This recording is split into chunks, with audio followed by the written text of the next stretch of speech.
And we are live. Hello, everyone. Welcome to the Alien Spaceship stream. You could be watching from anywhere around the country or the world, and I really appreciate every single one of you. Coming to you from the Spaceship Studios from a galaxy far, far away. Alright, so here we go. I'm going to the other window. Okay, hello, everyone. It is me, Alien Spaceship. I hope everybody's been having shout the bubbles, a good day, good evening. And much earlier today, the trials went, and they're going to do the closing argument tomorrow in the Donna Adelson trial, and that'll be interesting to see. And hello, Dwayne. Good evening. Have a great live Alien Spaceship from Dwayne and Sharon. Okay, Dwayne and Sharon, thank you very much, and y'all have a good evening. Thank you for the kind words. So, earlier they ended the stream because they were going to do the closing arguments tomorrow. There was a time where she was going to go on the stand. Then they were loathing over the witness that wasn't there. And then they decided that they're going to do the closing arguments tomorrow. And it'll be 2 hours each. So it'll be 4 hours altogether. I think that will be... it's going to be interesting to see.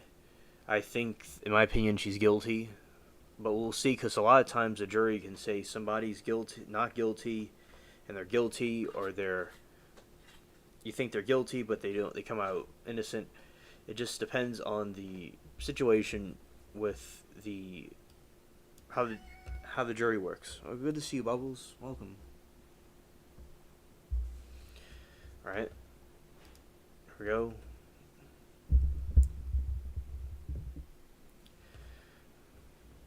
I'm gonna go this way to this right here.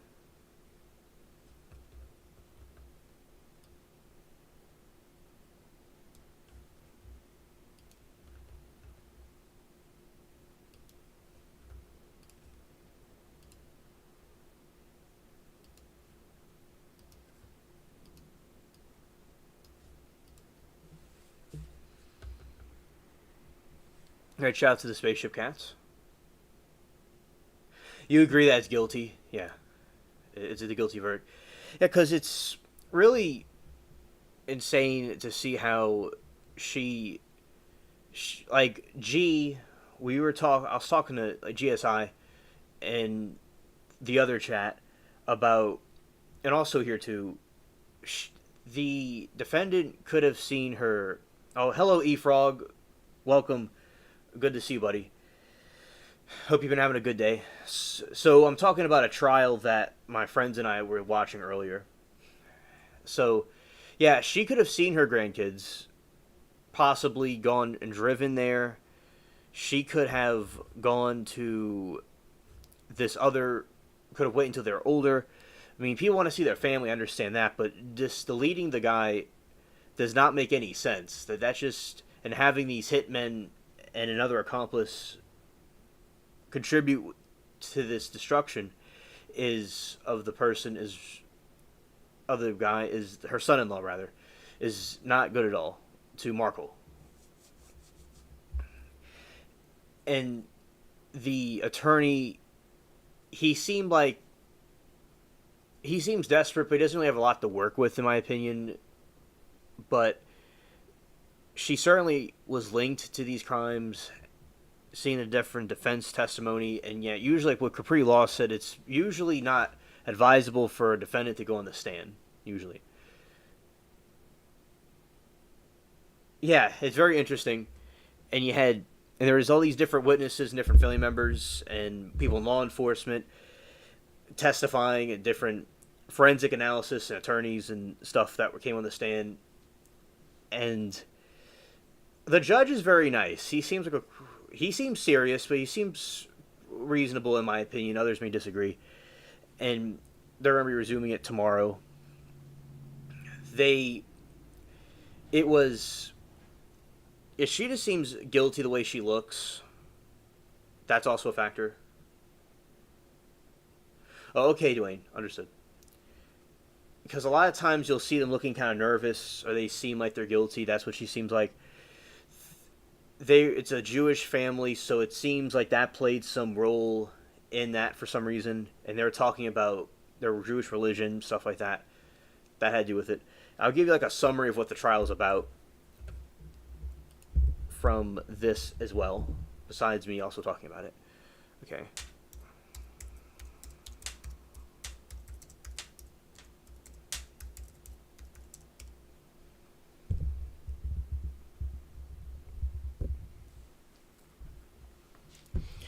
Donald Adelson's ongoing trial concerns her alleged role as the mastermind behind the 2014 murder for a hire plot that deleted her former son-in-law, law professor Dan Markle. Her trial is taking place in September 25 after her son Charlie Adelson was convicted in 23. Another thing, E-Frog in chat, she was trying to go to Vietnam with her husband. Oh, hello, Nan. Welcome. You have to eat dinner shortly. Okay, Nan. Well, thank you for stopping by, and about your... I hope you have a nice dinner.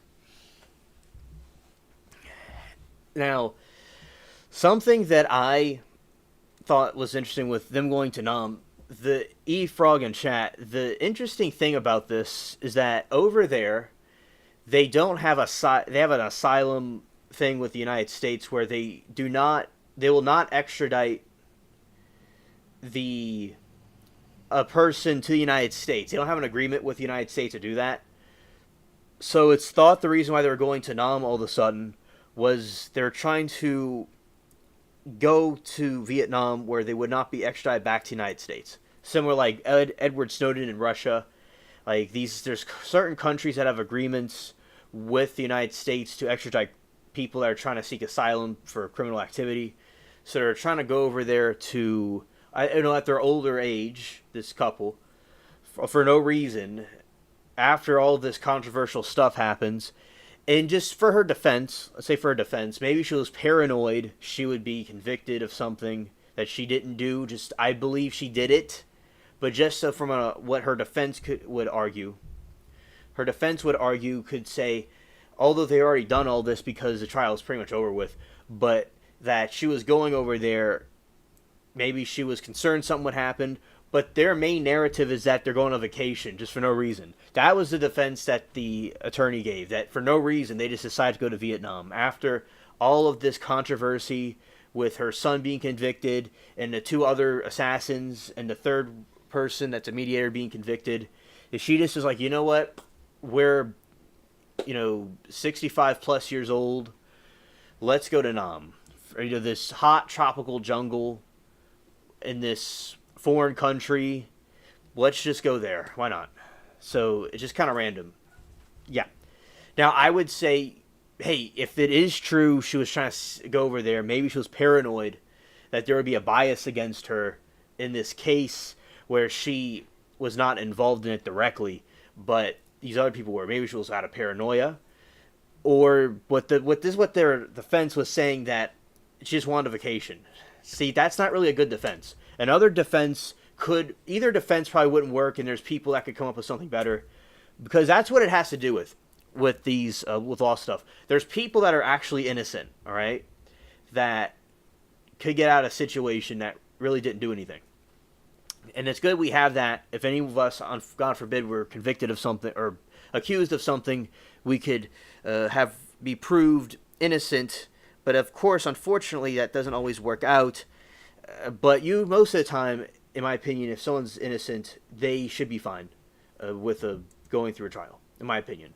But it's a terrifying situation I wouldn't wish anybody to go through that didn't do something wrong. But it happens. Now, so maybe it was out of paranoia, but to completely deny that was a factor. So what the attorney was doing, in my opinion, was denying that this was a factor. And Nan says they were in a process of buying a place through someone who was married to a Vietnamese citizen. It seems you have to be a citizen to buy a place there. I didn't know that. That you have to have somebody as a citizen to buy a place there. I didn't know. I didn't even think about that. Well, that would make sense, because if you want to be a... Sometimes if you want to be a citizen of a country, that's what you would do. You would go and... Knowing someone in the country would be better. But yet, thank you, Nan, for saying that detail. They were in the process of buying a place through someone who's married to a Vietnamese citizen. Yeah, okay, so that's what they were trying to do. Also, but to go there all of a sudden for a vacation or for whatever reason, it doesn't make any sense. Or I would say it's very poor timing considering the other circumstances that they were going through with this case. These other cases against them. Yeah. So that is another sign of alleged guilt. If there are times where somebody is clearly guilty but they come out innocent, there are times when somebody is clearly guilty and they come out innocent and vice versa. There's times where we're guessing if the verdict's going to be guilty or innocent, and it comes out the opposite of what everyone thought. So a jury could be unpredictable. That's what I always say. There's this roommate murder trial from 2007, I think. It was 2007. And evidence seemed to show she was guilty, but she came out innocent. So, yeah. And there is some other trial about this Georgia woman that was cheating, and it just didn't seem that she would have dragged a body and all that stuff unless there was some extra help. But she was found guilty of that when the son may have wanted some money out of them. But then again, with the adultery case, may have turned off a jury, but they felt the evidence was there to convict her. Maybe she really did do it. But sometimes I'm like, the person is either guilty or not guilty, but it doesn't really come out the way you think sometimes. So we have to see what it does, and it'll be a 2-hour for each party to make a closing argument. And there's when the state has a burden of proof, they do a rebuttal of what the defense said. You can make something look like something it's not. This evil woman that had her husband murdered by a creepy convicted SA offender who did something to a child, or a young I say a child, was in the Monica Sementelli case. She had him and this other guy, Baker. Okay, Nan, see you soon. Thank you for the kind words. Okay, so there was this incident where Monica Sementelli was wanting to be with this creepy guy, Baker, and had her husband, Fabio, murdered. And one of her attorneys is a very well-known Hollywood attorney. And she lost that case, and I believe she was very, very guilty. Sometimes people are so guilty, there's not much they could really do. Unless there's somebody with really, really, really good expertise that orchestrates it correctly, because it's happened before. A lot of times they'll, they have to pay the piper. There's also incidences with law where a lawyer, in my opinion, can choose not to defend the person completely or to the best of their ability if they really feel the person is really bad. They may not do the best job, possibly. Somebody really just needs to be locked up. There are people that are like that out there that are just clear as day that they did something. So say a defense could say about this woman, Adelson, going to Vietnam and buying a house through a citizen or whatever is not in itself, if that by itself is not a sign of wanting to leave legal problems in the United States. People all the time go to different countries to buy houses or move or see different places they may have not have seen before when they were coming up. You could use that as a strawman argument to pinpoint that specific situation to say, This is not in itself a sign of that, but it technically would be because they're trying to leave legal problems. That's a way it could be articulated a certain way. That's all what it is. It's art of saying what this is and what that is. It's just to, in a case. It just depends how it looks on all sides, from prosecution and the defense. All right. And give you more, also, as continuing the summary of the Donna Allison case, is that prosecution's argument centers on Donna Allison's animosity toward Markle following his contentious divorce and custody battle with her daughter. Yes, E-Frog, correct. Yes. The timing. The timing, right. It would look guilty if it was all about the timing of leaving, I'm thinking. Yeah, because you gotta remember, we got these other sons found guilty, the two other people are found guilty, and then the third person, who was a mediator, was found guilty, and she's next on the list. It's not really the best timing, right? Because said they trying to seek asylum in another country, like what Edward Snowden did with Russia. There's some countries that don't have an agreement. Now, if they could have a crystal ball to foresee something, I want to say I don't recommend people do any kind of criminal activity. This for educational uses only.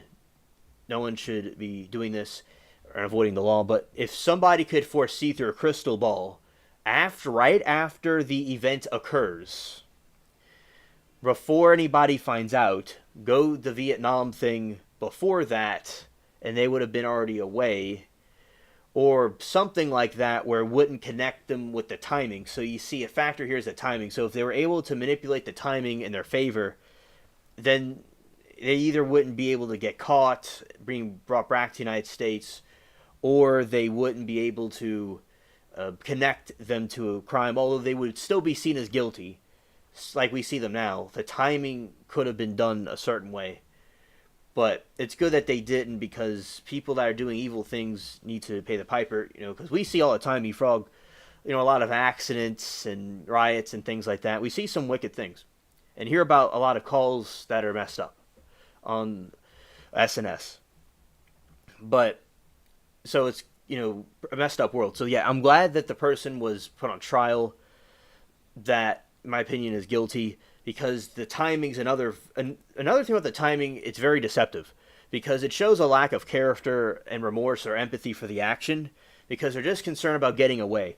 Even if they're innocent, the prosecution can argue, even if they're innocent, you have a situation where they're going to avoid the trial altogether because they just care about their own skin, their own hide. They don't care about anything else. That's what really matters in the end of the day.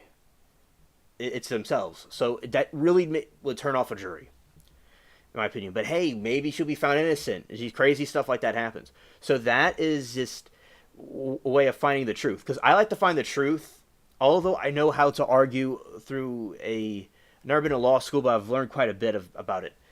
I could argue from a defense side or a prosecution side. I could do both. And I've learned from them, from YouTube and stuff like that, and I know them, and a lot of times they're here in the chat. So it's good.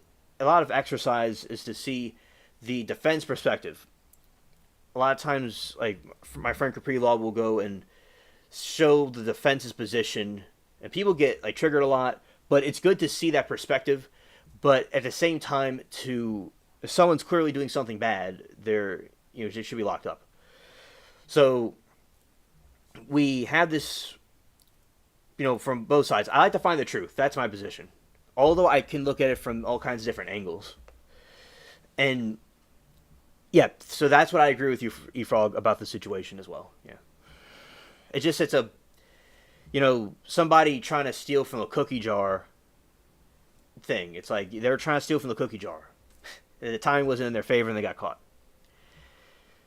There's another case I want to mention. The cookie jar thing was an example of another case called Darrell Brooks, where he was a clown, and he had this issue where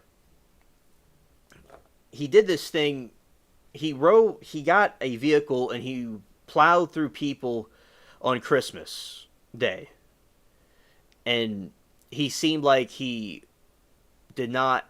He had extremist views, like political views, and he didn't. He seemed to have a lot of hate in him and frustration about something that happened to him. With his mad at his girlfriend, so he's going to go drive into a crowd of people. It's stupid. So what he did, he defended himself. He was very evil and spiteful towards the judge, and he was very stupid. A thing that he did to destroy his own defense was in his rap video. There's a picture. Oh, Moki, good evening, welcome. I'm going over the Donna Adelson case and comparing it to other cases. So good evening to you, Moki. It's always nice to see you here. So Moki's one of the trial chat friends that I watch it with.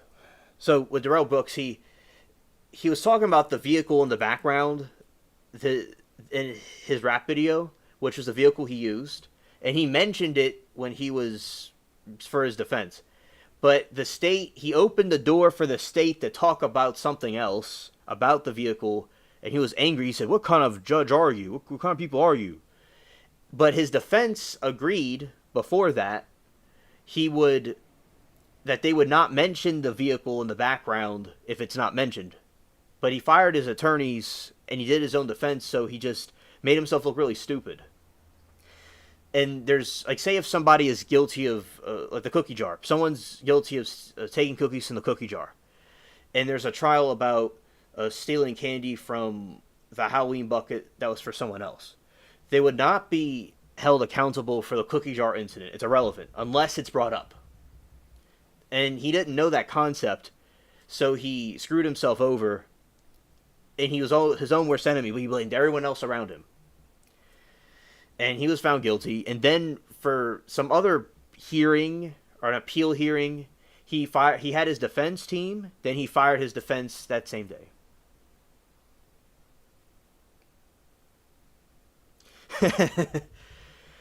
Moki said, "I've never seen so much hemming and hawing about testifying." Yeah, I remember that from earlier. And I thought with the Donald Allison case, I thought she was going to go in the stand. It looked like it, but what Shaza was saying, speaking of Donald Allison's case, she was Donald's moving her fingers around and just didn't do it. And then they were loathing over a case before that where there wasn't a witness that came in. It was goofy.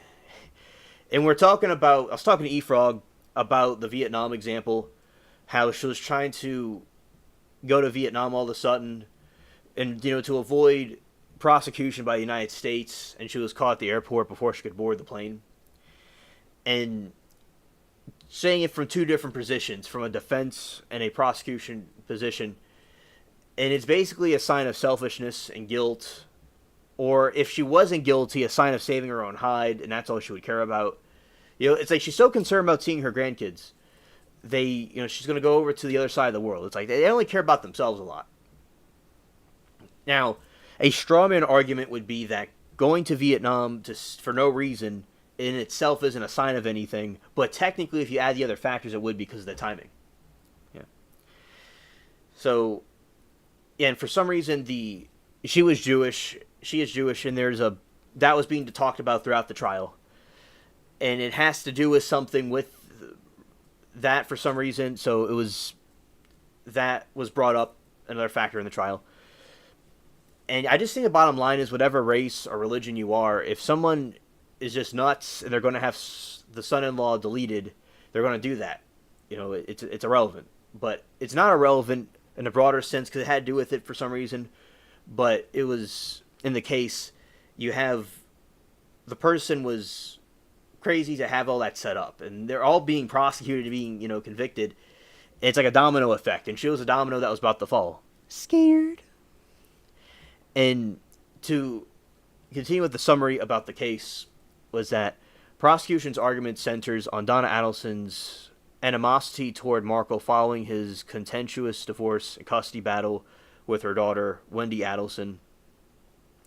Key elements of the prosecution's case included motive. The state has presented evidence of emails between Donna and her daughter Wendy showing Donna's deep involvement in a divorce proceedings. Donna was reportedly frustrated that a judge had barred her daughter from relocating their two sons to Miami, where Adelson's family resided. Financial support: prosecutors alleged that Donna helped fund more than 100,000 murder plot. Bank records and checks allegedly show money transfers from Charlie Adelson's business account to one of the co-conspirators. The Bump Sting: a 2016 FBI undercover operations known as The Bump involved an agent posing as an extortionist to approach Donna Adelson. Instead of contacting the police, Donna called her son Charlie. Prosecutors argue that during the call, the pair spoke in code language about the murder, suggesting guilt. Attempt flight: the bribery in 2013, shortly after the Charlie's murder conviction. Donna and her husband were arrested in Miami International Airport while attempting to board one-way flight to Vietnam, a country without an extradition treaty with the U.S. Prosecutors also presented testimony from jail inmates who claim Donna tried to bribe them to provide false information. Family testimony: Donna's children, Wendy, estranged son Robert, have testified from prosecution. Wendy admitted that her email showed her mother's controlling and meddling nature regarding the divorce. You see, the evidence is right there. Proof and evidence are all right there, showing that type of guilt where the divorce and the controlling aspects of this leading to the unthinkable actions. Now, I think people got to not be so... People got to chill out before they do something crazy like this. And I'm glad that this is being brought to the light and she wasn't able to escape like she was trying to.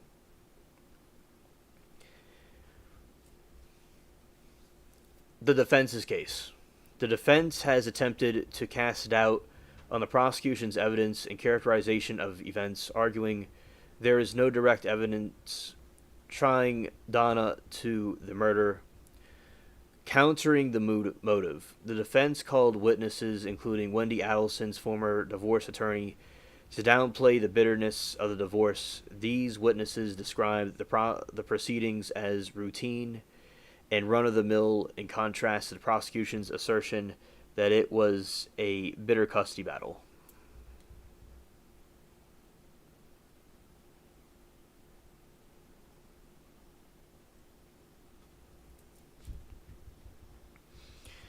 Challenging characterization. The defense presented character witnesses portray Donna Adelson as a kind of gentle woman attempting to neutralize damage, and testimony and participated that she attempted to flee. Contesting jailhouse claims. The defense has challenged the credibility of the jail inmates who testify about the attempted bribes, calling private investigators to attempt to impeach the testimony. Possible testimony.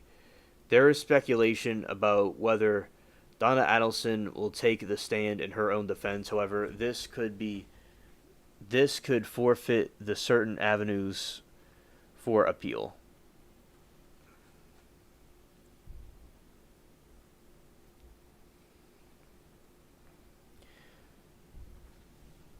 Additional context: 4 other individuals have already been convicted in the murder. The 2 hitmen, Sigfrido Garcia and Luis Rivera. The go between Catherine and Magbanua and Donna's son Charlie Adelson. Donna Adelson has pleaded not guilty to all charges, which include first-degree murder, conspiracy, and solicitation.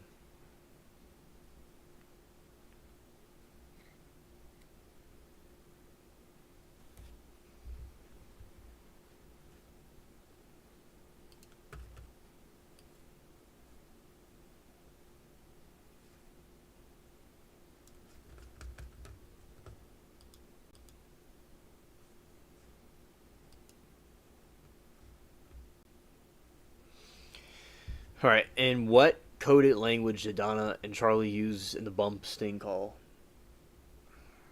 Following the 2016 FBI bump sting, Donna and Charlie Adelson used several coded words and phrases in wiretap calls to discuss potential blackmail and their connection with Dan Markel's murder.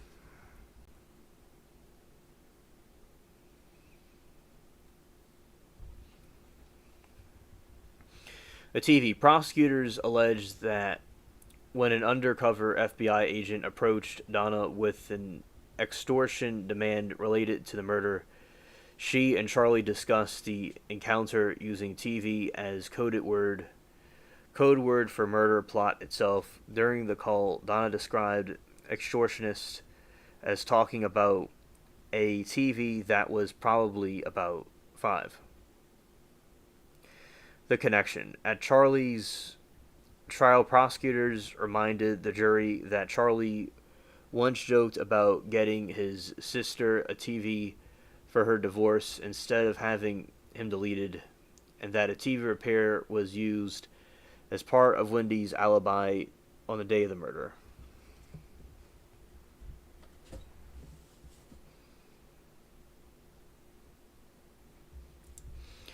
The paperwork. When Donna called Charlie immediately after the bump, he said that she had received some paperwork that they needed to discuss in person. A context. An undercover agent had given Donna a flyer with a phone number demanding $5,000 to keep information about the murder from authorities. Conversation. Though Charlie quickly grew suspicious, Donna remained relatively calm, telling him, "You probably have a general idea what I'm talking about, and that man had asked for 5,000."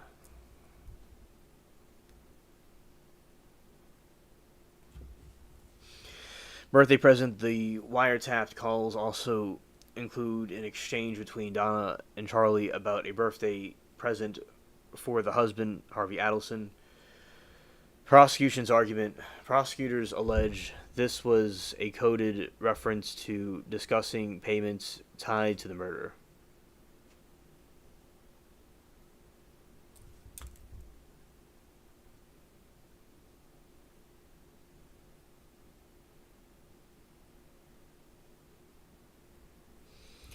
Inferences and behavior.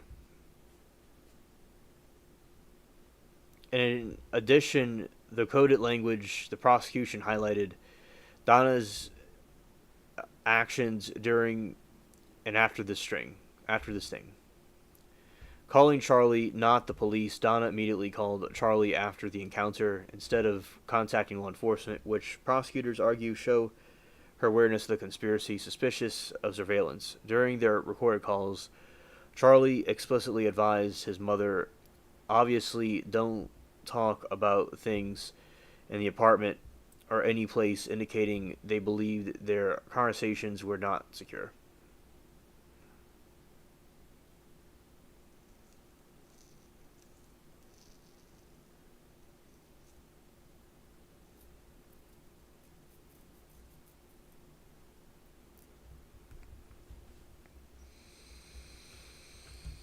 Okay, so this.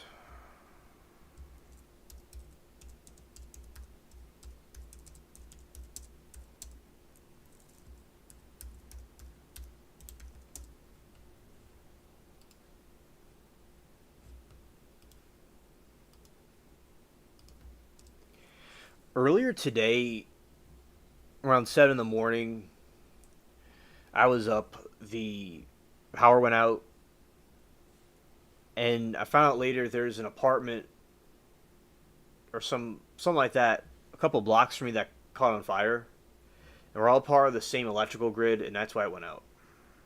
Scared.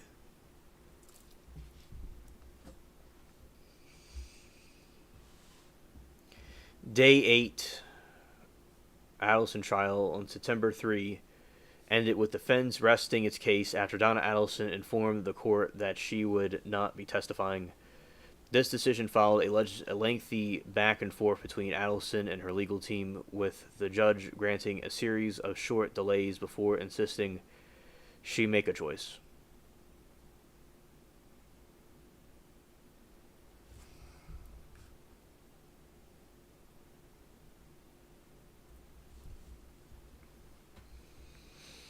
Adelson declines to testify. Donna Adelson confirmed she would not take the stand after deliberation and pressure from the judge. When asked, she stated, "At the time, I don't want to testify." Her son, Charlie Adelson, testified in his own defense during his 23 trial, a tactic she chose not to follow.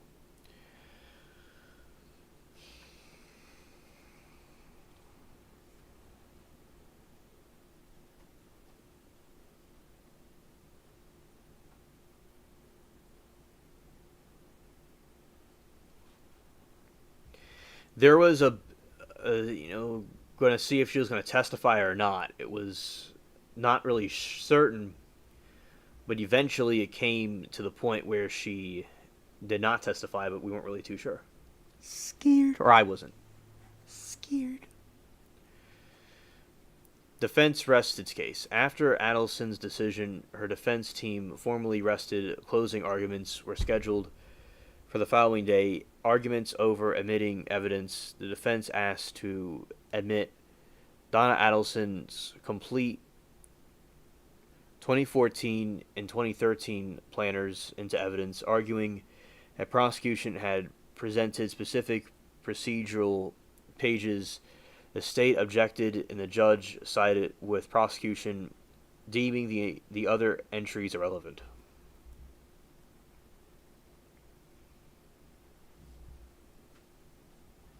Witness testifies about the divorce. Defense called Wendy Adelson's divorce attorney, Christine Adamson, who characterized the Adelson-Markle divorce as routine rather than contentious. She testified that Wendy was calm when a judge denied her request to relocate to Miami with her children.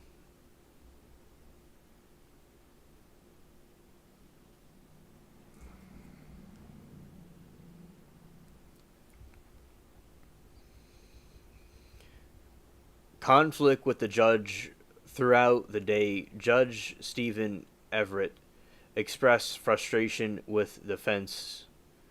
He denied a request for more time to decide if Adelson would testify, grew impatient during delays, and admonished the gallery for reacting to the witness testimony. He also ruled on a motion related to sequestration violation by defense witness who was observed in the courtroom. Legal analysts discussed. WCTV legal analyst Joe Bodford discussed the case, noting that Adelson decision not to testify leaves open many questions. Her decision was likely strategic choice, in contrast to her son Charlie, whose decision to testify was largely seen as a failure.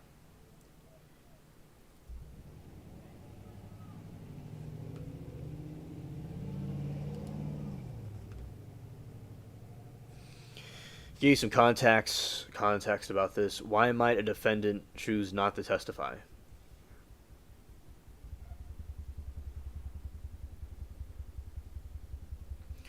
Well, testifying offers a defendant the chance to tell their side of the story directly to the jury. There are numerous legal and strategic risks involved. Defense attorneys often advise their clients not to take the stand to avoid dangers of cross-examination and to put a burden of proof squarely on the prosecution.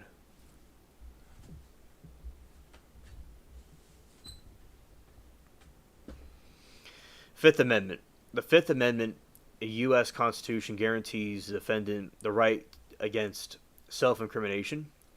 Taking the stand means waiving this right, allowing the prosecution to ask potentially damaging questions.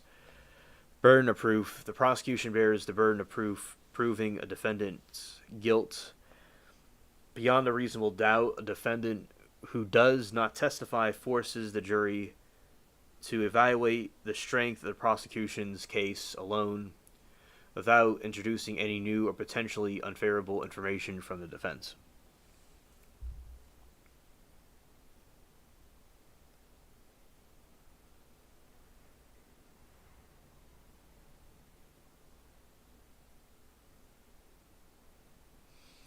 Jury instructions. A jury instructed that defendant's decision not to testify cannot be used as evidence of guilt.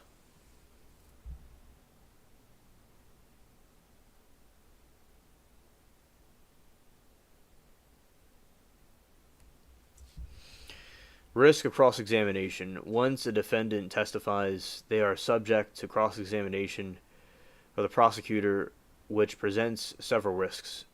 Damaging information. Skilled prosecutors can use questioning to highlight inconsistencies, twist a defendant's words, or elicit information that hurts their case. Negative impression. A defendant can unintentionally come across as nervous, aggressive, or evasive under pressure, which a jury might mistake for signs of guilt. This was a major factor in the decision-making around Donna Adelson's trial, particularly in contrast with her son Charlie, whose testimony was received as a failure.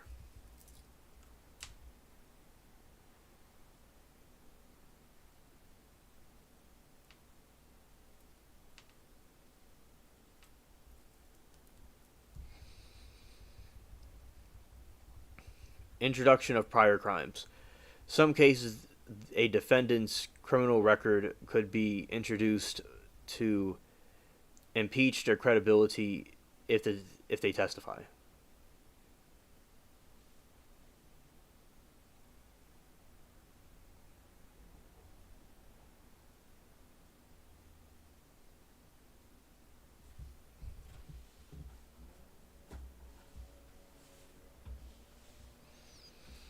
By keeping the defendant off the stand, the defense attorney retains more control over the trial's nature, strategic focus. The defense can focus its strategy on picking apart prosecution's case, examining the state's witness, and presenting other evidence. Avoiding mistakes. Not testifying prevents the possibility of a defendant making a mistake that could ruin their case, such as over-explaining, misspeaking, or losing their composure.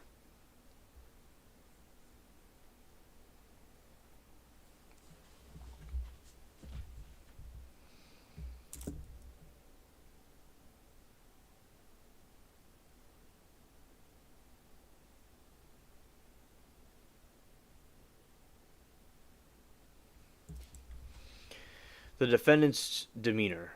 Ultimately, the decision to testify is not solely based on guilt or inconvenience, but on the defendant's ability to compelling and credible witness. Many people, even innocent ones, may not perform well under intense stress of cross-examination. In these cases, it is safer to let the defense legal team arguments and other witnesses do the work.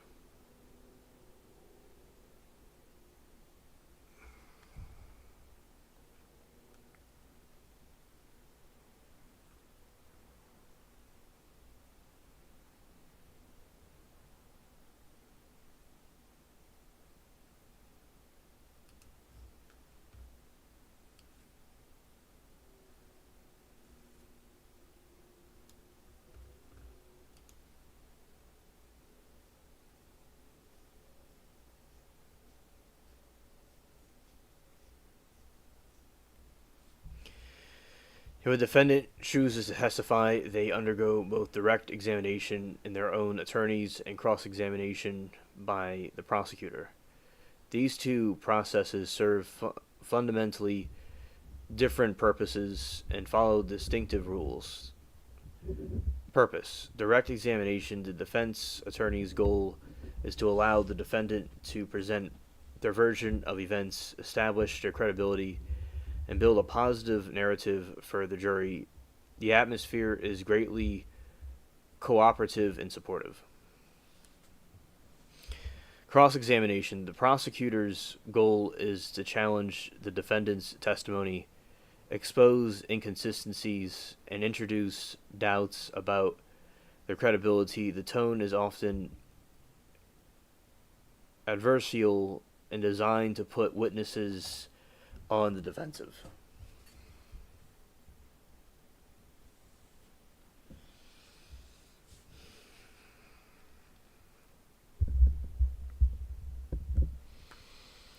Questioning style. Direct examination. Questions are typically open-ended, allowing the defendant to provide narrative answers and elaborate on their testimony. This helps their attorney guide them through their side of the story in a natural, compelling way.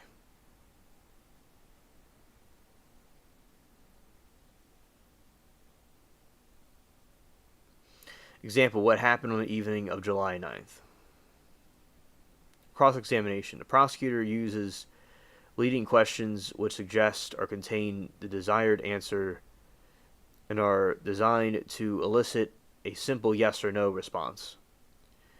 This allows the prosecutor to control the testimony and force the defendant to confirm facts they might be damaging to their case.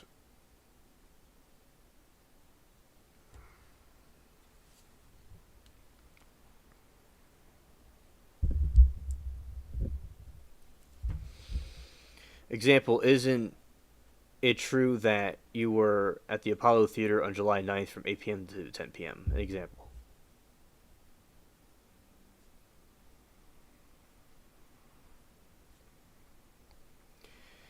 Direct examination. The scope is limited only by the relevance of testimony to the defendant's case. Defendant can testify about any matter that supports their defense. Cross-examination. The scope. Hello, Anna. Good evening. Welcome to the chat. To the defendant's case, the defendant can testify about any matter that supports their defense. Cross-examination. The scope is generally limited to the subject matter raised during direct examination and any use that affect the defendant's credibility. The prosecutor cannot suddenly introduce entirely new lines of questioning unless they can prove the topic is relevant.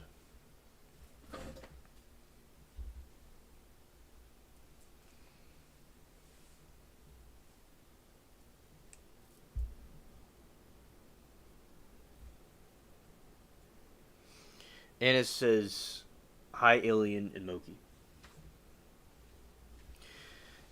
Shout out to Anna the Angel Cake.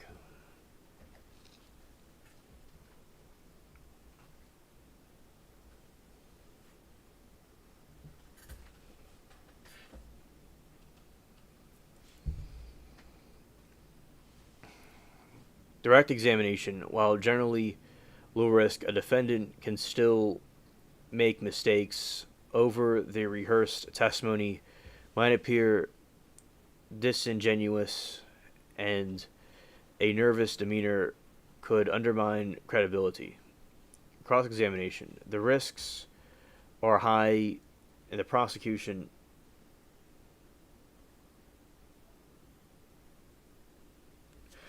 Anna says, can't believe there's no Charlie. Beyond pissed off. Scared. Scared. Yeah. I thought that we would see that too. And also, I thought it could have been possible for Donna to take the stand. But we didn't see that, but it looked like it could be or could not be. There wasn't really certainty about it.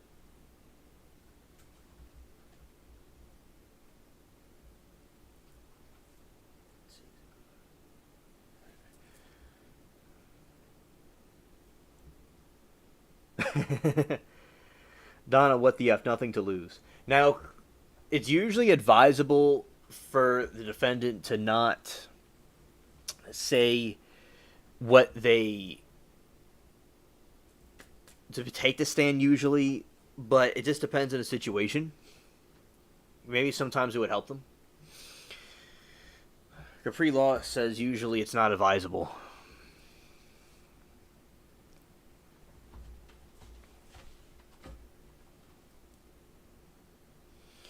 Yeah, yeah, understood. And it definitely is a Timu trial from Sheen.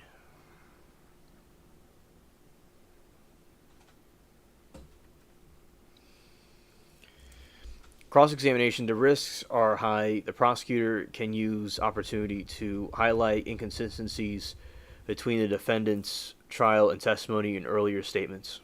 Police.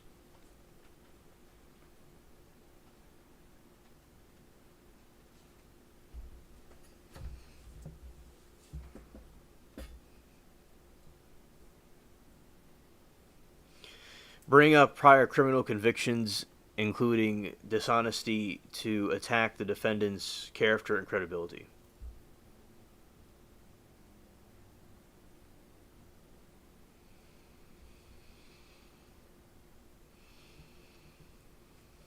Use rapid fire or repetitive questioning to create confusion and frustration, making the defendant appear evasive or untruthful.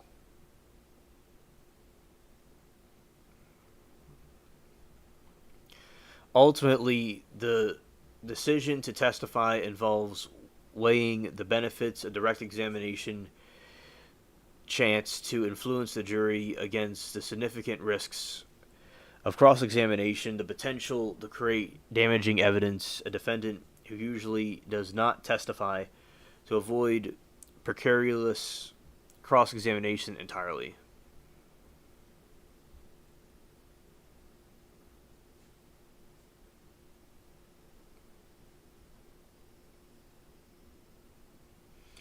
Anna said, I know that too, but if you're properly coached to combat what the thing state's going to ask, I say jurors always want to hear from you.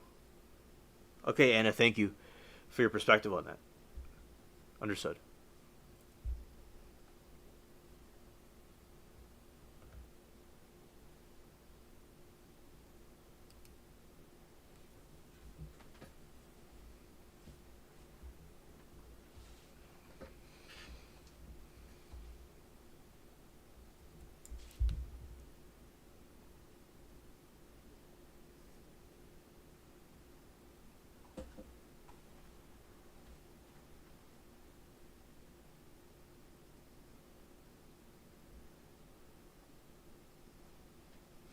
And I said, well, I think she's crying in her crappy jail food, knowing she's made a mistake. Yeah, a prison food is something else from, like, I see on YouTube. Because they have some, on YouTube, there's videos of people from prisons taking videos of it. And, yeah, it's definitely strange looking. Scared.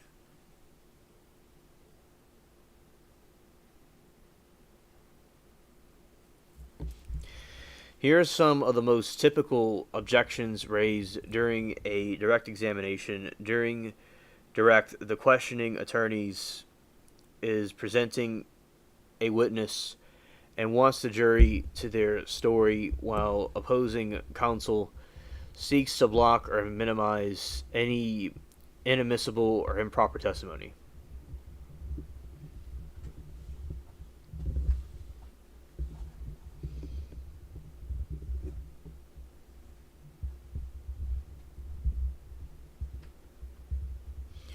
Not my perspective if you're judging someone who wouldn't you want to hear from them before putting away for life. Well, I think it would be interesting to hear what they have to say, yeah, from the jury perspective, but then again, it could reaffirm that they're guilty if the prosecution does it a certain way. But, if it's not coached correctly, it could reaffirm their guilt, but Also, seeing directly from the person would be fine too. I wouldn't be opposed to that myself.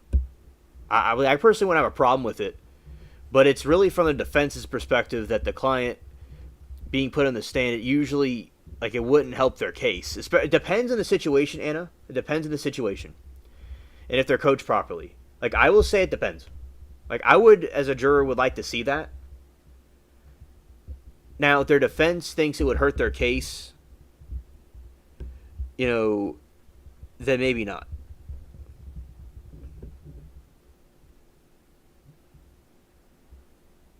Oh no, Anna, they didn't leave. A lot of people are lurking, or maybe they had something come up.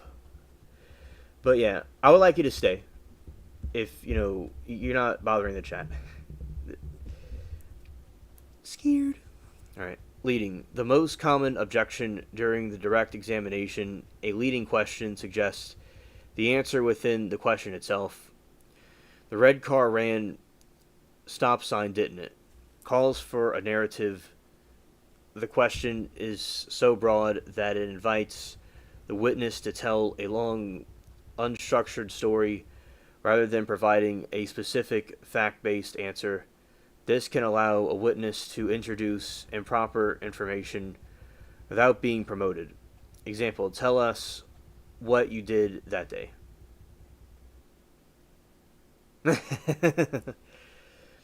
Anna said she smells today, I guess. Scared. Well,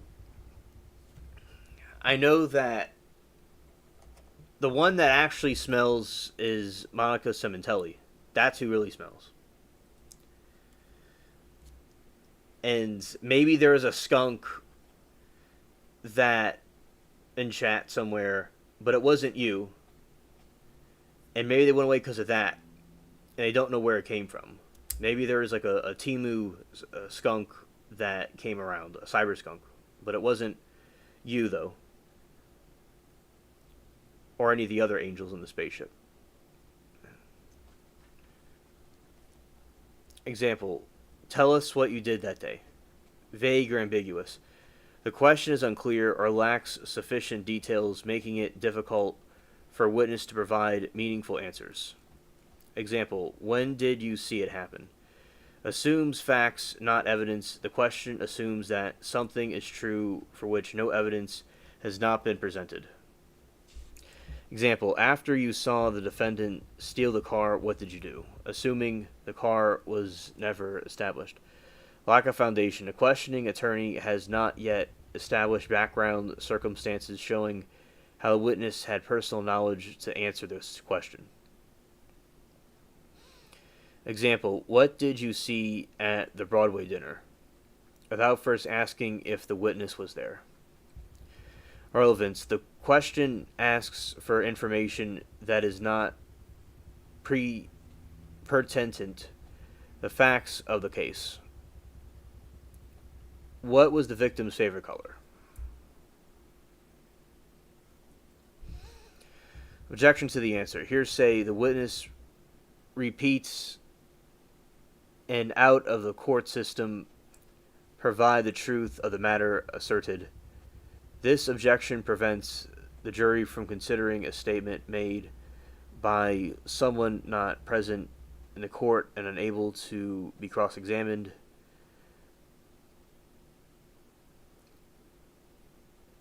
Example, witness, my neighbor told me she saw the defendant speed away. Speculation or lack of personal knowledge. The witness testifies about something not directly observed or about another person's thoughts or motives or intentions. Example, witnesses. I believe the defendant was angry, intended to hurt the victim. Non-responsive. A witness answer does not directly address the question. This can occur when witness avoids question, offers unrelated information.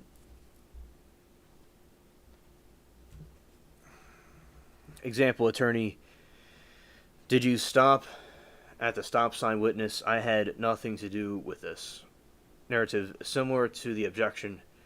The question, this occurs when the witness starts telling unpromoted rambling stories instead of just answering the simple question. Option lay witness. The witness, who is not qualified experts, offers an open a technical matter. I believe the defendant's car was traveling at least 80 miles per hour.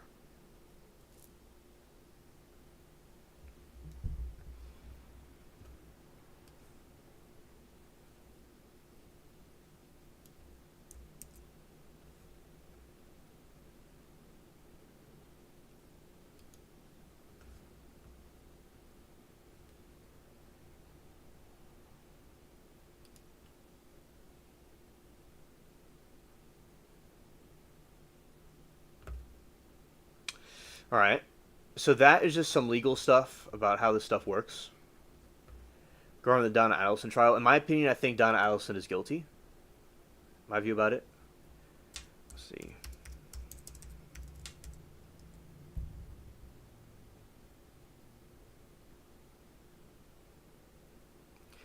All right, we have some news right here.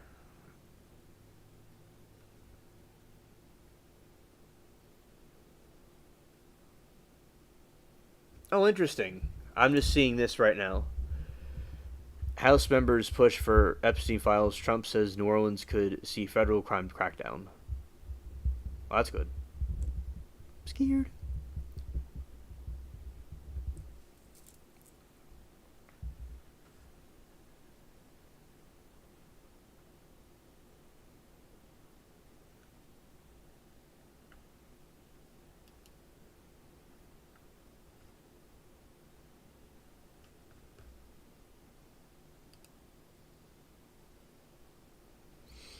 See, President Trump suggested that the administration was weighing whether to initiate crime crackdown in New Orleans following the surge of federal officers in Washington.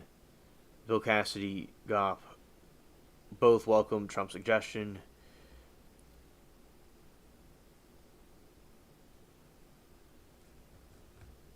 Okay, let's see about some Epstein stuff. And then I'm going to play some scenes from the Johnny Depp trial.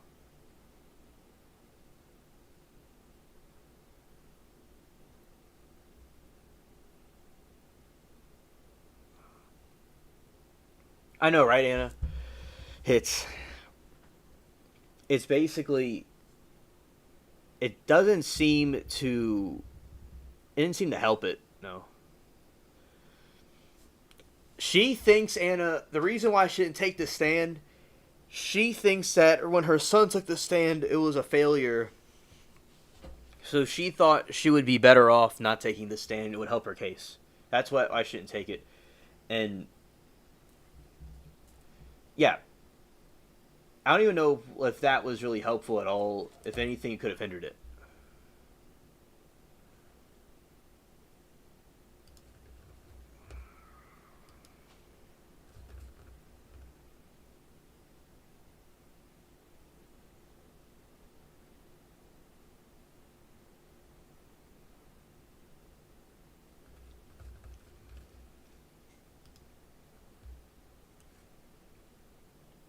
See this right here?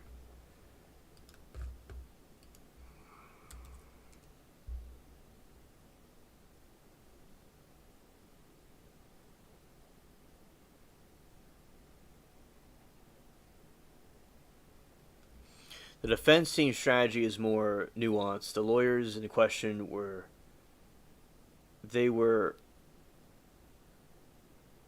Donald's defense called them as witnesses to undermine the prosecution's motive, specifically the claim that a bitter divorce and failed relocation quest drove Donna to orchestrate the murder.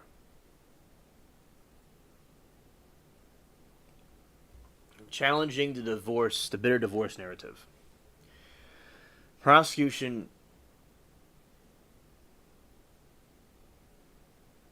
Yeah, yeah. Georgia has been known to.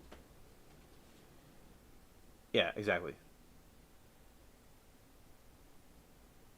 Scared.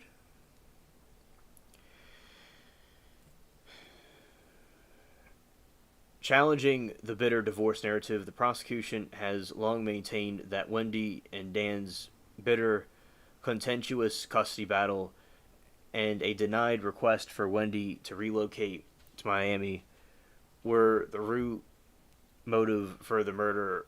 Wendy's former attorney, Christine Adamson, testified that while the relocation request was denied, overall the divorce was not contentious. The defense intended for testimony to chip away at the prosecution's story by painting the divorce as a run-of-the-mill and amicable, not the kind of dispute that would drive a family to murder.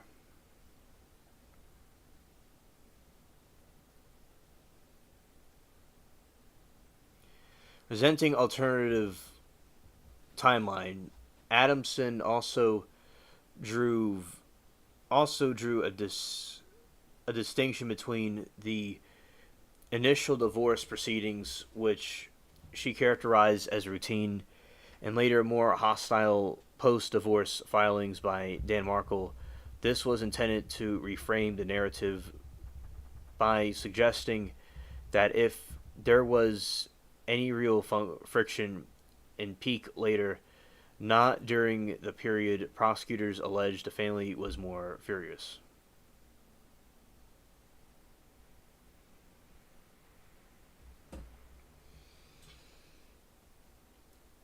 Wendy as a trusting client.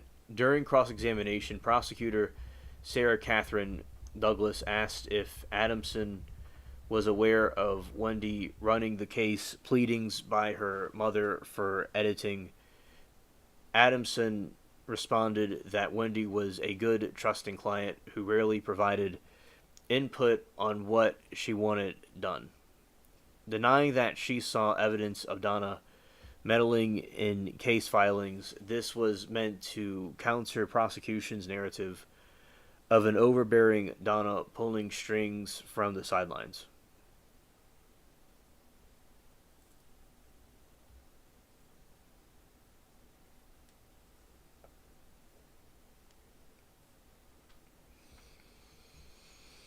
Demonstrating common divorce scenarios, normalization of certain actions. Another family law attorney called by the defense, Linda Bailey, testified that family involvement in divorce is common, particularly with mothers. When asked about Adelson's offer of $1 million bribe to Markle for relocation, Bailey described it as a common depending on financial circumstances, but portraying these actions as typical rather than unusual. The defense aimed to lessen the criminal interference and prosecution was trying to make.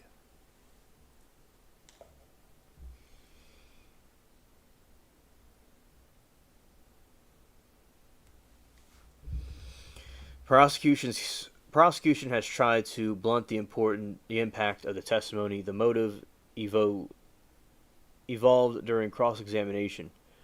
Prosecutor Sarah Catherine Douglas argued that Markle's post-divorce filings became hostile and personal, including the so-called grandmother motion, which sought to limit Donna's access to grandchildren. This suggests that even if the initial divorce wasn't a firestorm, later actions could still provide a strong motive for revenge. Intent and precaution.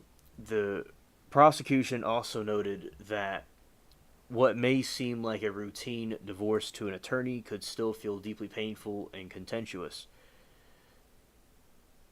to people involved, particularly Donna. Murder-specific context. The prosecution highlight the most significant distinction of all. In other cases, nobody got murdered. The fact that Adelson Markle divorce would have had more filings had Markle not been deleted underscores that the ultimate motive came from extraordinary places.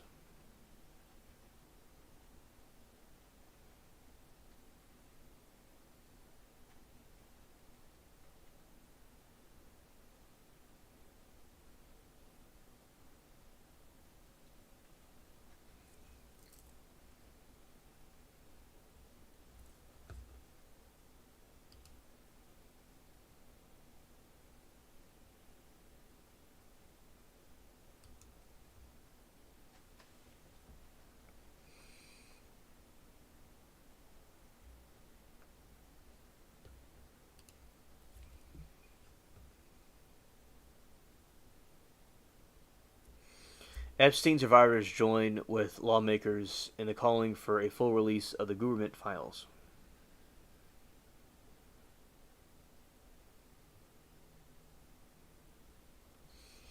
Women who say they were victimized by Jeffrey Epstein stood with a bipartisan group of House members on Wednesday demanding additional transparency into the federal investigation of the convicted sex offender and his longtime associate, Ghislaine Maxwell.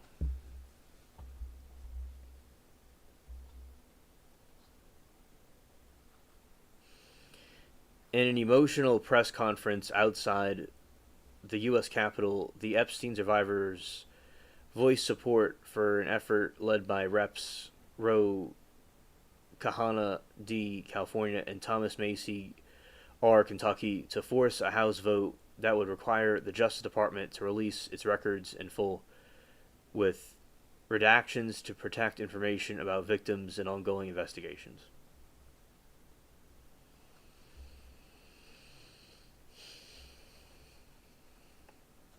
To be clear, the only motive for opposing this bill would be to conceal wrongdoing, said one of the survivors. Ano Yuska D. Georgiou. You have a choice on stand with the truth, with the lies, and have protected predators for decades.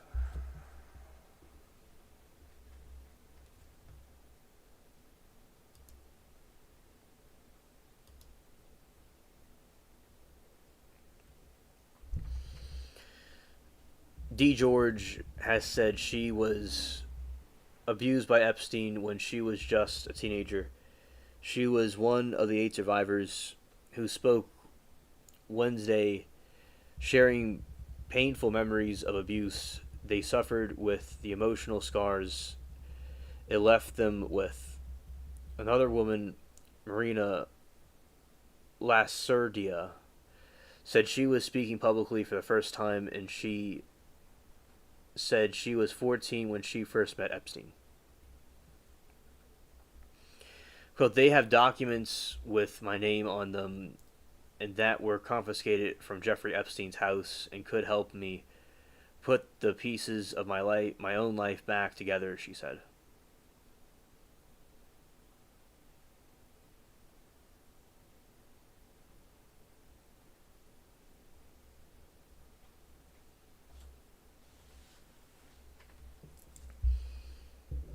Today, as you can see, we're united in restoring trust in the governments.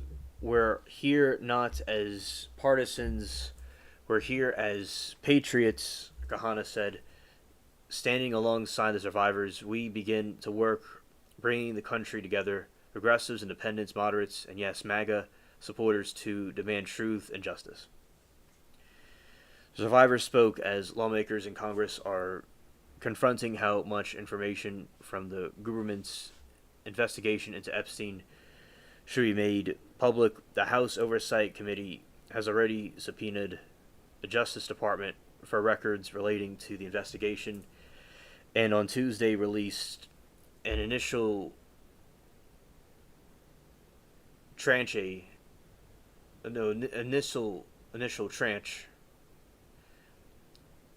of more than 30,000 documents. That's a lot of documents. Scared.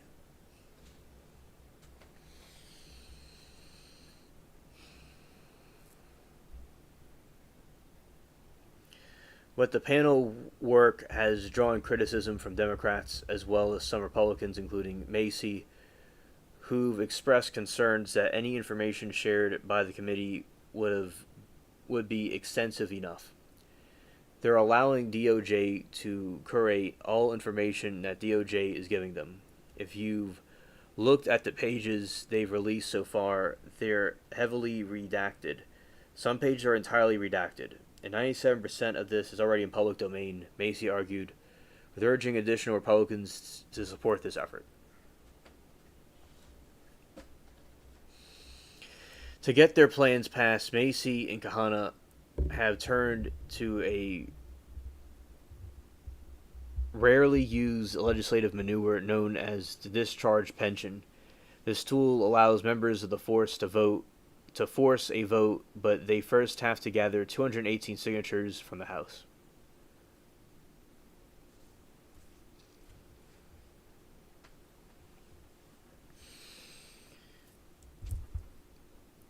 Three Republicans have already signed onto the pension: Reps Measurelade Taylor Greene, Lauren Boebert, Nancy Mace. If every House Democrat joins Macy, Kahana would need just two more Republican signatures.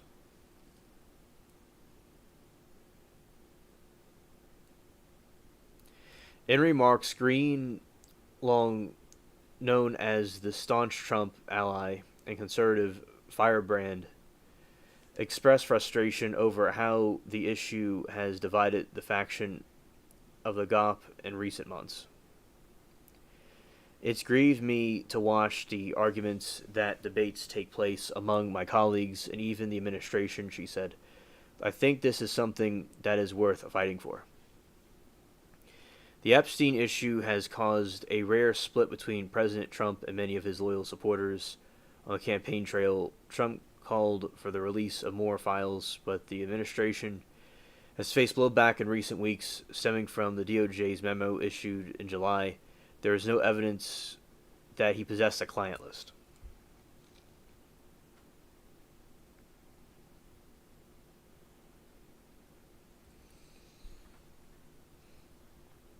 Democrats have sought the spotlight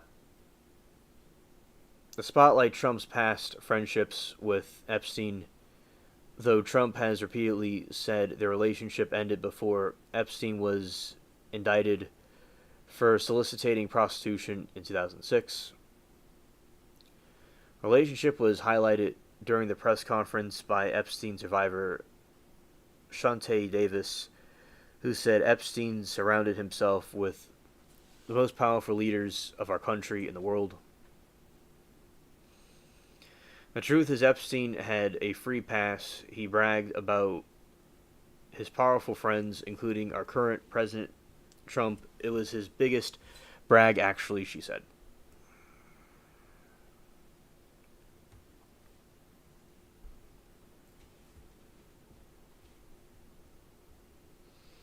Speaking to reporters from the Oval Office on Wednesday, Trump sought to sidestep a question about survivors, describing Epstein issue as a Democrat hoax that never ends. Though the press conference, multiple survivors also called President to take action. Asked about remark earlier in the morning, Epstein survivor Haley Robinson urged the president to humanize the survivors and their stories.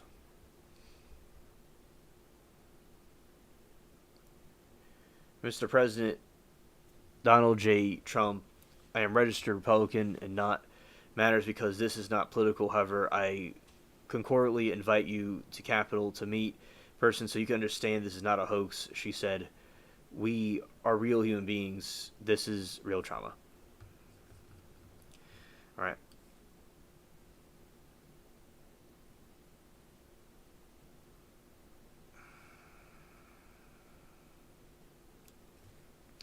All right, now we're going to do some Johnny Depp trial reactions.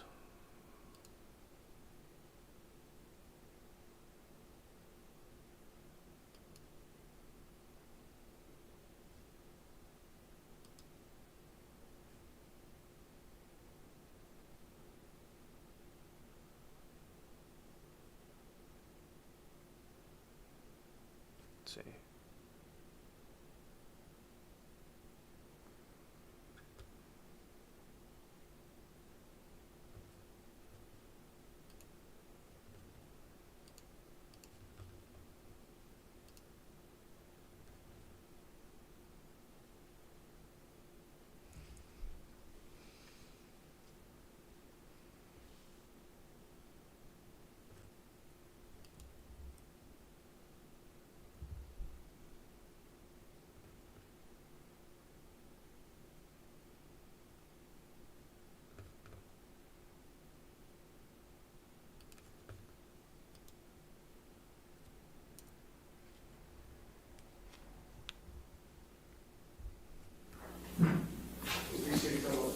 Are we ready for the jury?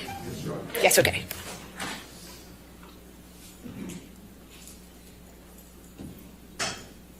Are we ready? We're ready for the jury? There. Thank you.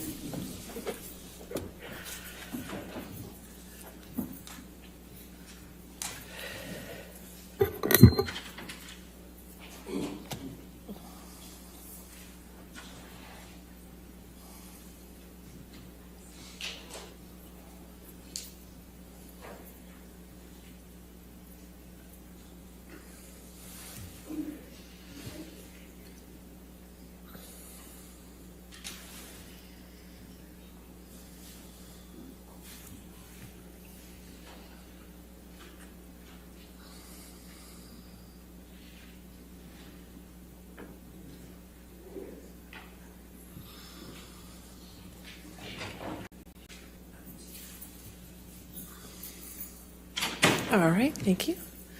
All right, if you want to continue with the testimony, thank you.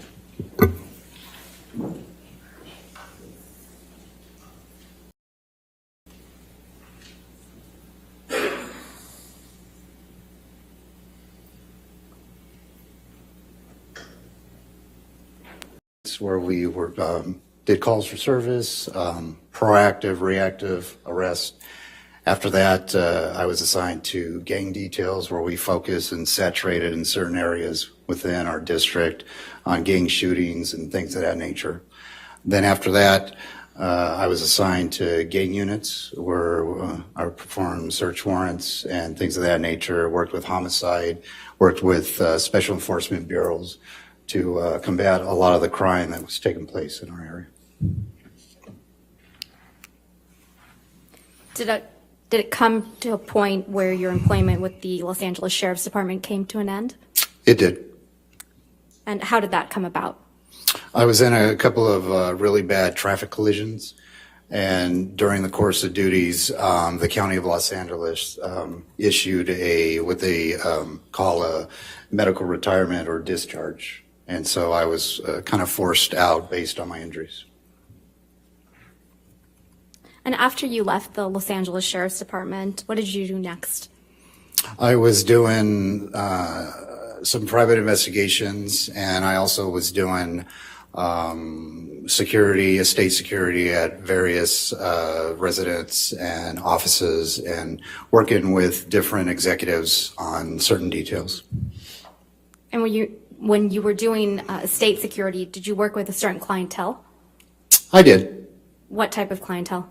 It ranged from CEOs, VPs of Fortune 500 companies to certain types of... Welcome back, Moki.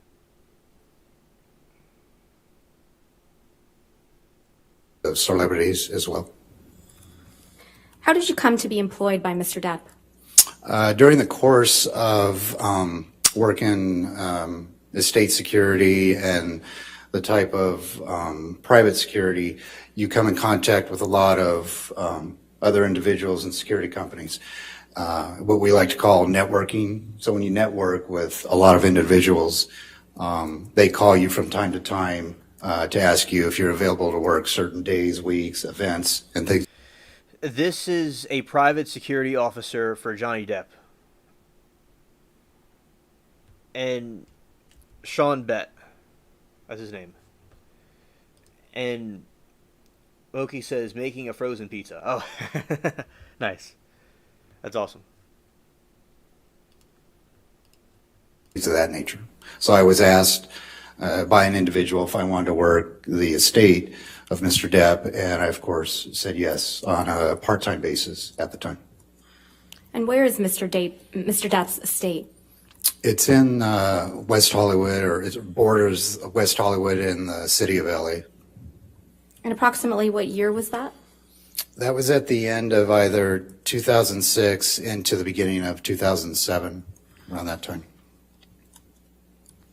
And since 2006, 2007, have you been employed exclusively by Mr. Depp? I have done other work over the years on a part-time basis with other firms, but primarily within the last, I'd say, 6 to 8 years, it's been with Mr. Depp and his family. And would you please describe for the jury your general job responsibilities when you first started working for Mr. Depp? It was mostly state security, so we controlled the people that arrived at the estate. We were there to monitor the streets to make sure there were no overzealous fans or paparazzi that would hop fences or would try to sneak in bushes and take pictures of the family. It also entailed taking the kids or the kid's mother to school or shopping or out to dinner and things of that nature. And when you say the kids, do you mean Mr. Depp's children? I do. And who was their mother? Vanessa Paradis. Based on your observations, Mr. Bett, would you please describe what it was like working for Mr. Depp in the beginning? When I first met him, Oh, excuse me. Objection, what? Sorry. What day, the foundation, I guess. When are we talking about? Is that what you asked? Could you turn your microphone on?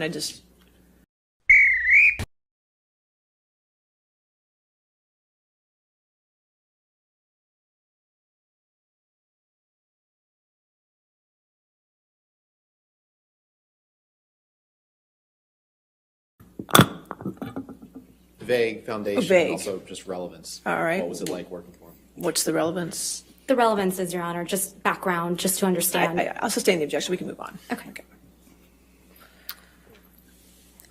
Over the years, Mr. Bett, has your responsibilities evolved over time as you've provided protection for Mr. Depp and his family? it has. And how so? I started to travel a little bit more with them out of state and then eventually out of the country and worldwide. Did your interactions with Mr. Depp also evolve from the beginning to now? They did. I was around him quite a bit when he was in town. In the very beginning of my employment with him, he was doing a lot of movies. He was out of the state. He was out of the country a lot. So once he was back in town, if I wasn't with his children, taking them around to school and so forth, I would be around Mr. Depp and provide, security for him when he went out and about in public and so forth. Would you please describe for the jury your general access to Mr. Depp while providing security for him? I had access to him at any given time. He had an open door policy. I had access to his residence, the inside, all the rooms at any given time in the event there was an emergency or anything like that. And when traveling with Mr. Depp, was the access the same? It was. I have access to his hotel room. Again, if there's an emergency, I have, wherever he's at, I make sure, and it's mandatory, that I and other security personnel have access to him. And would you please describe for the jury your current job responsibilities? Basically, to provide security for him and his well-being, albeit if he's in a hotel, a residence, or when he's out and about in public. Has your job title changed from the beginning to now? Yes, I primarily now just work with Mr. Depp, not so much with his children anymore.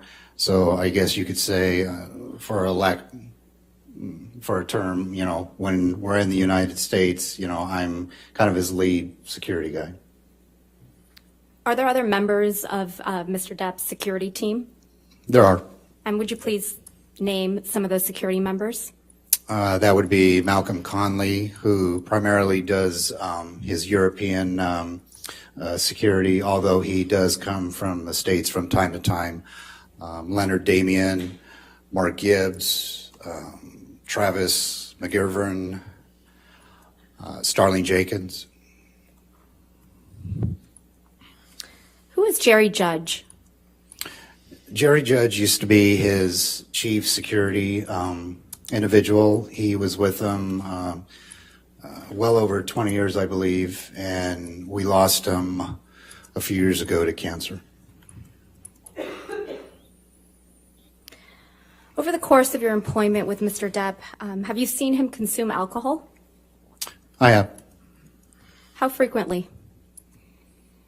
It ranged. Sometimes I wouldn't see him drink at all, and there'd be other times he, would have a glass of wine or two. And based on your observations, how would you describe Mr. Depp's demeanor after drinking alcohol? His demeanor is the same as if you were talking to him. I would joke around with some of the other security personnel. He's, my terminology would be he's kind of too cool for school. He goes into that kind of Jack Sparrow mode, and he just, he's very likable, whether he drinks or he doesn't drink. Based on your observations, have you ever seen Mr. Depp appear intoxicated? Objection leading. Overruled, I'll allow it. I've seen him slightly intoxicated. And again, based on your observations, what is Mr. Depp's demeanor like when he appears slightly intoxicated? It's the same as if he, had a glass of sparkling water. I mean, he's just very low key. He's easy to get along with. And, he just seems to me, he handles alcohol a lot better than I would. And over the course of your employment with Mr. Depp, have you ever seen him consume drugs? I haven't. Are you generally aware that Mr. Depp has used drugs over the years? I am. And how are you aware of that? From him.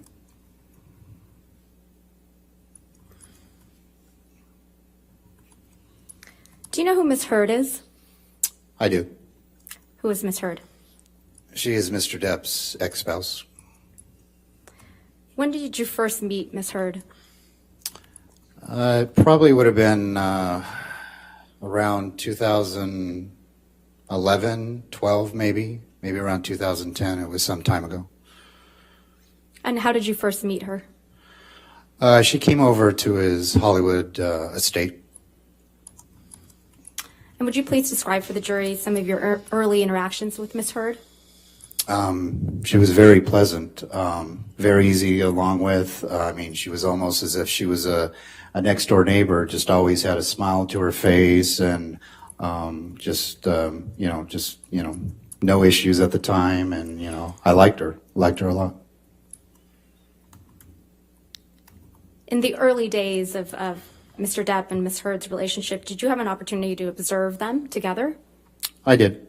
How frequently? In the early stages, it was kind of on a part-time basis because a lot of times, he was traveling or he was out of town working on films and so forth. But when they were in LA, I saw them quite frequently, which could have been the days that I worked, which varied anywhere between 4, 5, 6 days a week. And based on what you observed of them together, how would you describe Miss Heard's relationship with Mr. Depp when they first started seeing each other? Yes. Objection foundation. All right. Foundation. Your Honor, I believe I've laid the foundation that he saw them frequently together when they first started dating. Yes, sir. How he would describe their relationship is All right. not the foundation. I'll sustain the objection. Next question.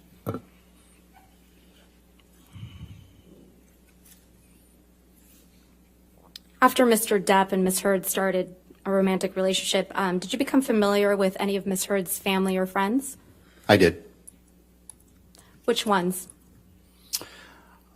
Her sister, Whitney Heard, her good friend, Raquel or Rocky Pennington, another friend, Io Tillett Wright, Miss Pennington's boyfriend at the time, Josh Drew. And did you have an opportunity to observe Mr. Depp's interactions with Miss Heard's family and friends? I did. And how would you generally describe their interactions? He was very open and warm to them. He, offered them, whatever they needed. They were constantly coming around the estate. Eventually he let a couple of them live in his penthouses downtown for free. He would let them, a few of them, drive his nice Dodge Challenger in and around town and take on trips. Did you have an opportunity to observe how Miss Heard's friends and families treated Mr. Depp? I did. They were obviously very pleasant to him because, from observing, they were taking advantage of him. So they were being obviously extra nice to the hand that feeds them. And that's just progressed over a period of time. How did Ms. Heard interact with you? Yes. All right, what's the relevance? It's just background, Your Honor. I'll sustain the objection and move on. Okay.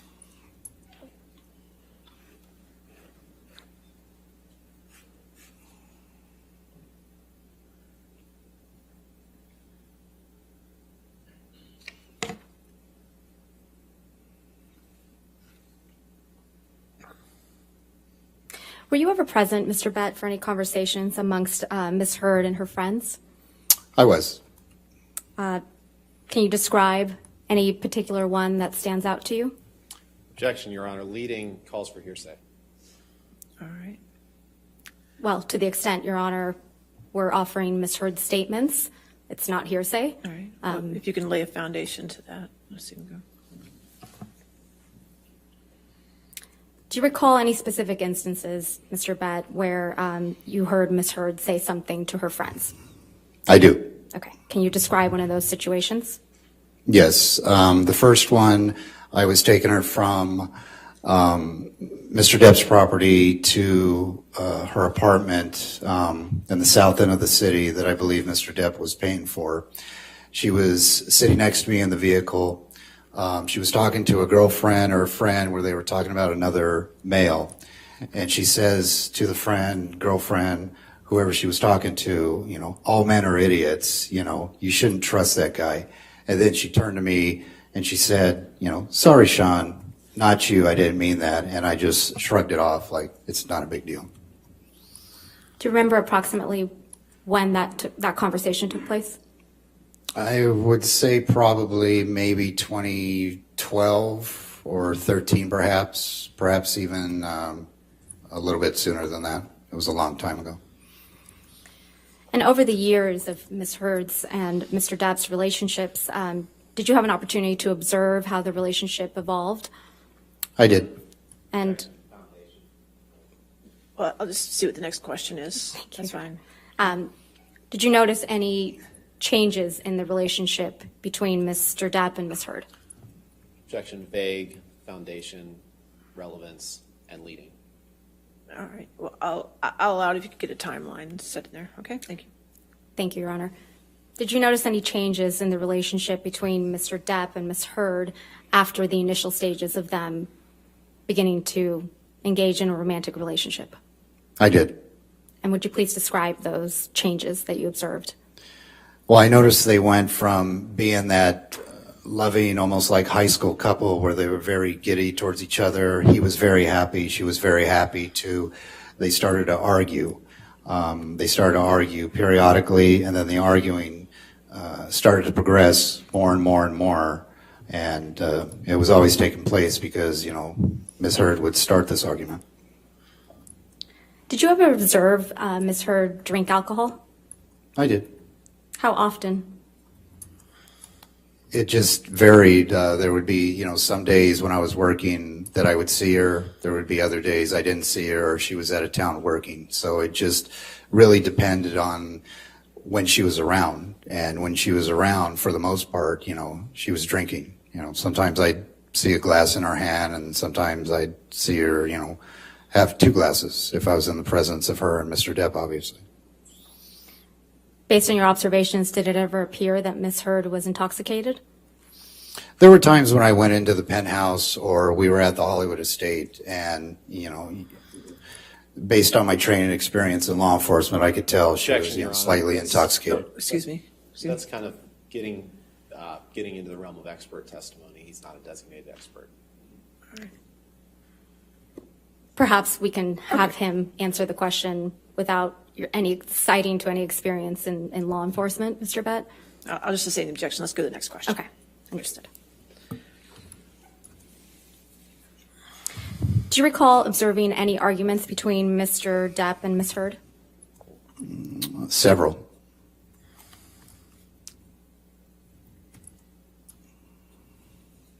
Can you tell the jury about one that comes to mind? There was an incident, for example, I just happened to be on the floor of their penthouse, which is on the top floor of this building. I was outside by the pool area reading a book, and when I was walking back past their door, I could hear shouting. I could hear her voice shouting, at a very high pitch.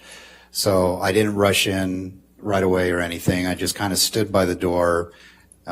He was, speaking with her, and then the voices, the shouting dissipated, and then, there was music playing, and then they started talking. So I kind of just stood by the door briefly, and then I went into another section of the penthouse floor. Do you recall approximately the time frame of that argument? As far as the year or how long it lasted? I'm sorry. Thank you, Mr. Bett. The year. That could have been perhaps 2012, 2013, maybe a little thereafter. Did Ms. Heard ever confide in you about her relationship with Mr. Depp? Briefly. Do you recall her saying anything in particular about her relationship with Mr. Well, Depp? there was a couple occasions. There was one occasion in which they had an argument at his West Hollywood address. Johnny told me, just take her downtown to the penthouse so she can relax and cool off. As we were driving downtown, she was crying. This was at the point when the arguing was taking place quite frequently. And I was telling her, I said, Amber, this can't continue. You guys are either going to kill each other or you're going to be in jail. And, with tears and everything, she says, but I love him and I'm not going to lose him. And I says, but you guys can't keep doing this. So we eventually got to the downtown apartments. She said, thank you. I dropped her off. And then I went back to the West Hollywood address.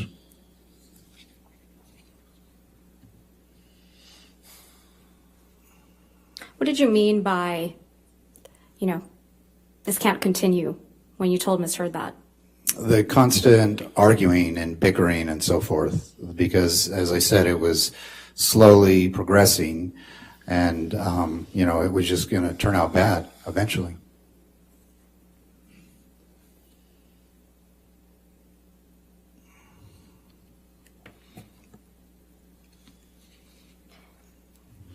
I believe you testified earlier that you observed many arguments between Mr. Depp and Ms. Heard. Do you recall anything that Ms. Heard said to Mr. Depp while they were arguing? There was an incident because, as I said, the arguing progressed over and over as the years continued. He would text me when I was working saying, Objection, Your Honor. Calls for hearsay. All right, I'll sustain that objection if you want to. Mr. Bett, if you could just focus on what you overheard Ms. Heard say while observing arguments between Mr. Depp and Ms. Heard. I overheard her saying to him, he's a fat ass, fuck you, Johnny, and you too, Sean, at one time when, she went to throw a water bottle or a plastic cup down the stairs and it bounced. I overheard her saying to him, he's a fat ass, fuck you, Johnny, and you too, Sean, at one time when, she went to throw a water bottle or a plastic cup down the stairs and it bounced kind of in Johnny's direction, but I ended up getting him and we, got out of there as soon as possible. It was an incident because, as I said, the arguing progressed over and over as the years continued.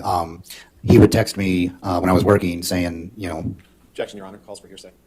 All right, I'll sustain that objection if you want to.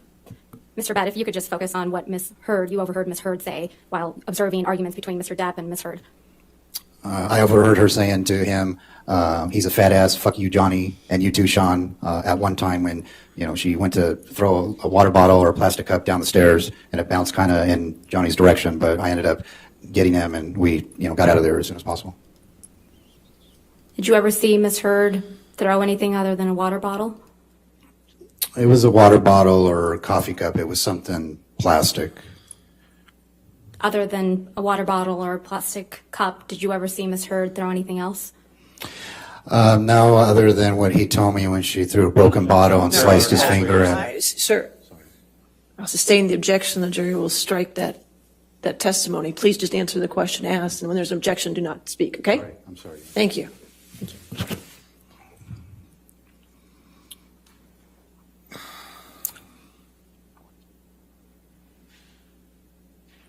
After observing several arguments between Mr. Depp and Ms. Heard, what happened next?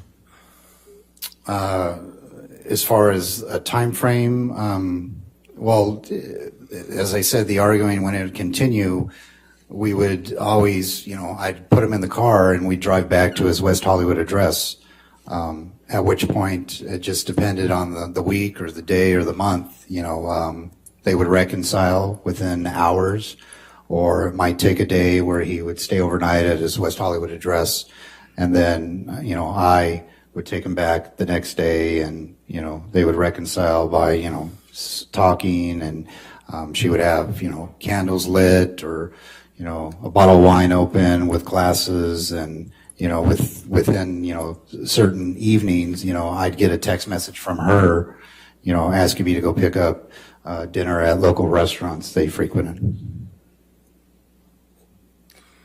Did you ever see any violence between Ms. Heard and Mr. Depp? No. Other than the occasion when you saw Ms. Heard throw something Scared. Skirt. Scared. Skirt. Skirt.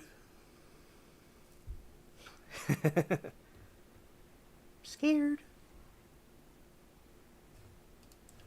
plastic in Mr. Depp's direction, did you ever see Ms. Heard hit Mr. Depp? No. Did you ever see any physical injuries on Ms. Heard? I didn't. Did you ever see any physical injuries on Ms. Heard on occasions after Mr. Depp and Ms. Heard argued? Objection, Your Honor. Foundation. All right, you want to lay a time frame to that? Absolutely. Sure. On the occasions that you witnessed Ms. Heard and Mr. Depp argue, after that, did you ever see any physical injuries on Ms. Heard? That's the same question. Okay. All right. Move on. Okay.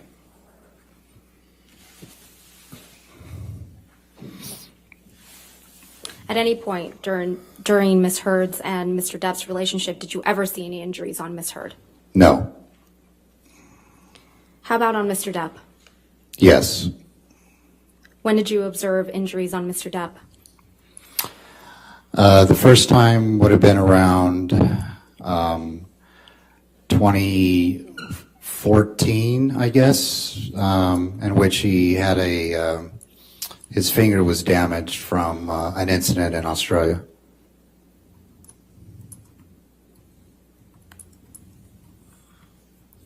Do you know how Mr. Depp's finger was damaged? Objection. Foundation. Foundation. It's just background if he knows. I won't ask the I'll following sustain the question. objection unless he was an Australian and saw it himself. Okay. Okay. When else did you see injuries on Mr. Depp? I saw another injury around, would have been March of 2015. He had a swollen kind of cheekbone eyelid.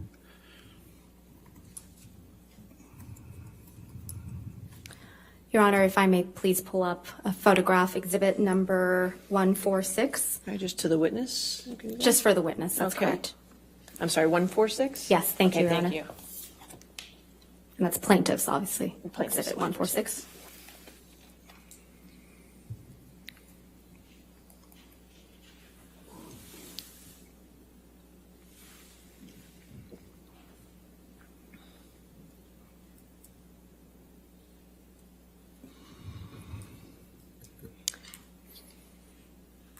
Mr. Bett, do you recognize this photograph? I do, And how do you recognize it? because I took that picture. Why did you take this photograph? Well, we needed it as evidence in case Ms. Hurd tried to make allegations towards Mr. Depp, I was emphatic with him, telling him that's a serious mark and we need to photograph it. I just moved to strike for foundation. I'll allow that answer, but thank you. And when did you take this photograph?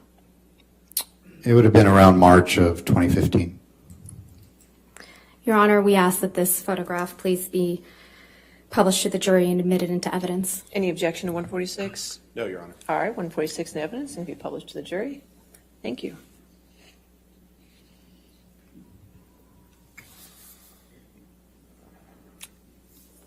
Mr. Bett, what does this photograph show? It depicts a swollen upper left cheekbone with redness to it.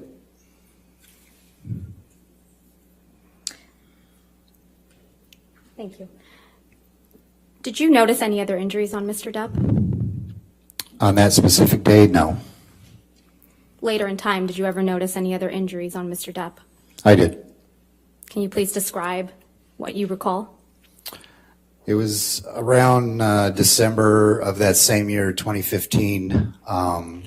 He got into an argument with Miss Hurd and she scratched him and he had injuries. Objection, Your Honor. Sustain the objection. Only your observations, sir, what you saw. Yeah. All right, thank you. Mr. Bett, can you please describe the injury that you saw on Mr. Depp? Yes, he had scratch marks around his nose area. I believe on one of the sides of his face in the cheek area and then on his forehead. And if we could just have published to the witness plaintiff's exhibit number 65. 65.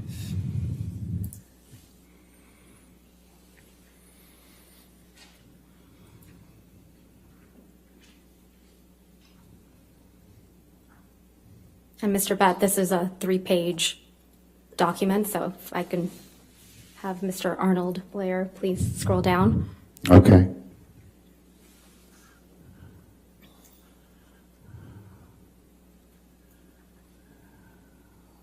Okay, thank you. Do you recognize these photographs? I do, And how do you recognize them? because I took them. When did you take them? Mid-December 15th. And why did you take these photographs? I took him to show proof that he once again had injuries sustained in an altercation. Your Honor, we'll move to publish these photographs to the jury and for admittance. All right, any objection to 65? No, Your Honor. All right, 65 in evidence. It can be published.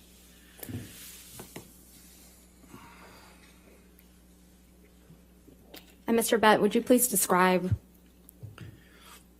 what we're looking at here? The first picture, there's a laceration on the left side of his nose. It looks like the left upper cheek has a slight bruise to it. And then on his forehead, right above the ridgeline, just almost to the center, it looks like there's a red scratch mark above his left eye and to the right. Do you see that in the same subsequent pictures in page 2? Okay, page 2, I see a scratch mark, a vertical scratch mark adjacent to his right ear on the right side of his face. Same question for page 3. Page 3, there's a scratch mark on the lower right portion of his chin. There's that same scratch mark on the center left side of his nose, and you could see the frontal portion of that bruise that's on the left side under his eye. Were you surprised to see Mr. Depp with these injuries? Objection, leading. All right, I sustain as to leading.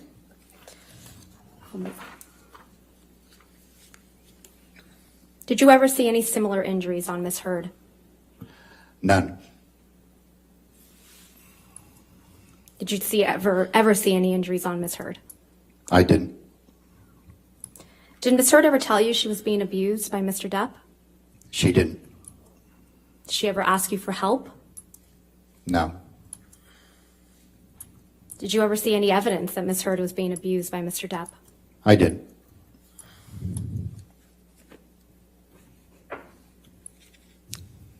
Turning to April 21st, 2016, Mr. Betts, do you remember anything about that day? Yes, that was the day or evening that Miss Heard was celebrating her birthday with some friends. Do you recall what birthday Ms. Heard was celebrating? I'm sorry? Do you recall what birthday Ms. Heard was celebrating? I believe it was her 30th, 29th or 30th. Your Honor, if we may, can we just remove the exhibits? Oh, yeah, Thank sorry. Thank you.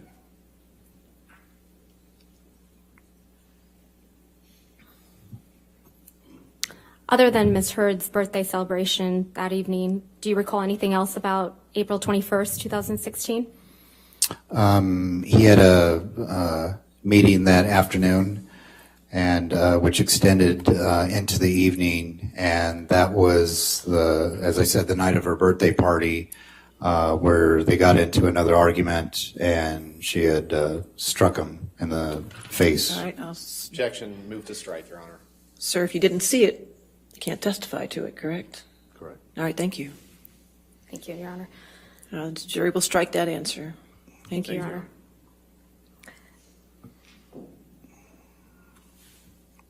Were you with Mr. Depp when he attended the meeting that you mentioned earlier? I was. Okay. And if you know, who was that meeting with? It was with his accountant, And who is Mr. Depp's accountant? Ed White. And where did that meeting take place? It took place at his old production office in the Los Angeles area. What happened after the meeting ended? When the meeting ended, we drove to his West Hollywood address, which might have been maybe 5-10 minutes away. He had to go inside the house and retrieve something. I don't know what it was. We were only there a short period of time. And we were kind of rushing because, we had been running late because it was a birthday dinner. And then we eventually left thereafter and headed back down to the penthouses downtown Los Angeles. And how would you describe Mr. Depp's demeanor after the meeting ended with Mr. White? To me, he looked fine. You could tell he was in a hurry, and he was, telling me, okay, we got to hurry up and go to the house real quick before we go downtown. But other than that, he appeared fine to me. And based on your observations, Mr. Bett, did Mr. Depp appear to you to be intoxicated? He didn't.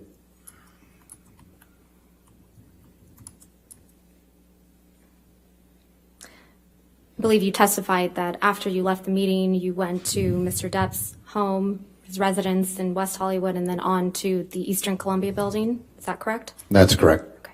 What happened after you arrived at the penthouses for Miss Heard's birthday dinner?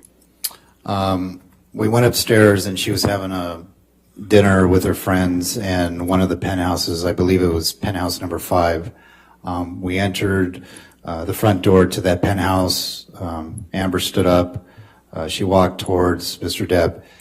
She had a look of, you could tell she was upset the fact that he was late. Mr. Depp apologized to everybody, apologized to Amber, and, told her, sorry, baby, or words to that effect for being late.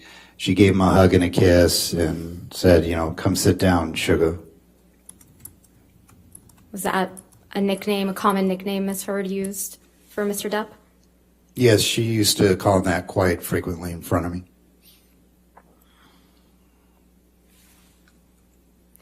Approximately what time did you arrive to the Eastern Columbia building? It would have been somewhere between maybe 9 and 10 o'clock in the evening. Do you know what time the birthday dinner for Miss Heard was scheduled to start? I can't remember the exact time. Do you recall how late you and Mr. Depp were to the birthday dinner? I knew we were running behind, but as I said, I didn't know actually what time the dinner was starting. And once you arrived at the penthouses at the Eastern Columbia building, did you go inside? Briefly, I had a couple of Mr. Depp's computer bags and bags with me, and I just set them down in the corner, and then I exited thereafter.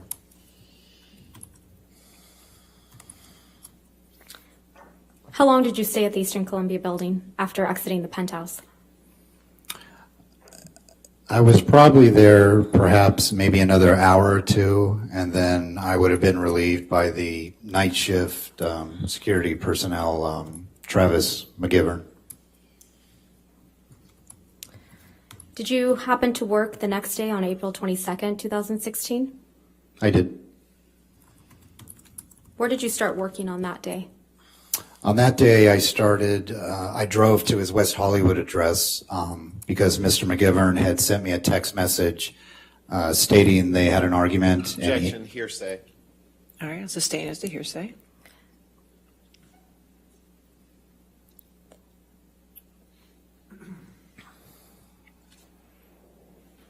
Why did you start your shift at the Sweetser property or Mr. Depp's West Hollywood property as opposed to the Eastern Columbia building?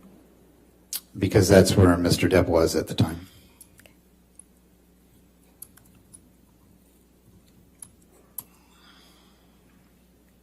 Do you recall anything specific about that day, April 22nd, 2016? Just he had told me they had So a. I'll Objection. sustain objection. You cannot say what he told you, sir. I'm sure you've testified before, correct? I have. Yes, thank you. Did you see Mr. Depp when you arrived to his West Hollywood home on April 22nd, 2016? I did. Did you observe any injuries on Mr. Depp? I didn't. In this time frame of April 2016, do you recall Mr. Depp's mother having any health problems? Yes. What do you recall about her health problems? At that time, she was very critical. She had been suffering from cancer for some time, a few years, I believe. And at that stage, she was slowly deteriorating. So it was approximately a month before she passed. Do you recall when she passed away? I believe it was around May 20th, 19th. And how did you learn that she had passed away? Mr. Depp told me. And again, based on your observations, how would you describe Mr. Depp's demeanor when he informed you that his mother had passed away? Well, he just lost his mother, so he was, you could tell he was, very sad, and he was mourning. And so I just left him alone until he needed me for whatever I had to do for him that day. And to your knowledge, Mr. Bett, when was the next time Mr. Depp saw Miss Heard?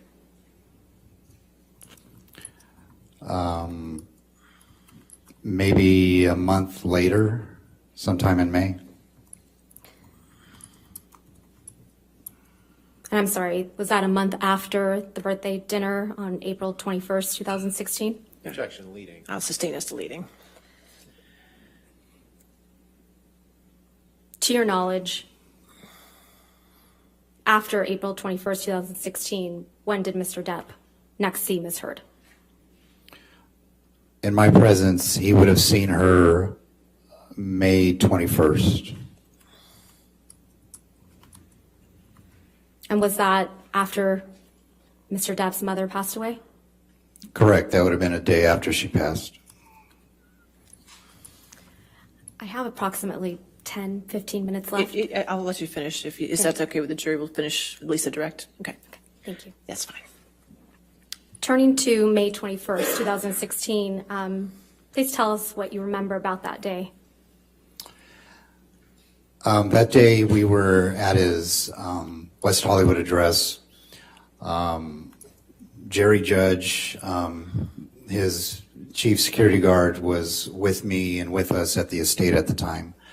Later on in that evening, Mr. Depp told us that he wanted to go down and retrieve some items from the penthouse. And he also wanted to talk briefly with Ms. Hurd. Objection hearsay, Your Honor. All right. It's just to establish. All right, you want to talk to Ms. Hurd, that's fine, we'll leave it at that. Next question. Thank you, Your Honor. Thank you. So you were working on May 21st, is that right? I was. Did you end up taking Mr. Depp to the penthouses at Eastern Columbia Building? I did, and Mr. Judge was along with me as well. And do you remember approximately what time you arrived at the penthouses? It would have been sometime after 7:30, maybe 7:45, 7:15, around that time frame. And was that in the evening? It was. Did you enter the penthouses with Mr. Depp? I did, myself and Jerry Judge and Mr. Depp. And what did you see when you first entered the penthouse? When we first walked in, on the center island in the kitchen, there were candles lit on the table. There was a couple wine glasses that were empty, and there was a bottle of wine that was open. There was also music playing in the background through the speakers that were in the wall. Did you see Miss Hurd when you first entered the penthouse? I did.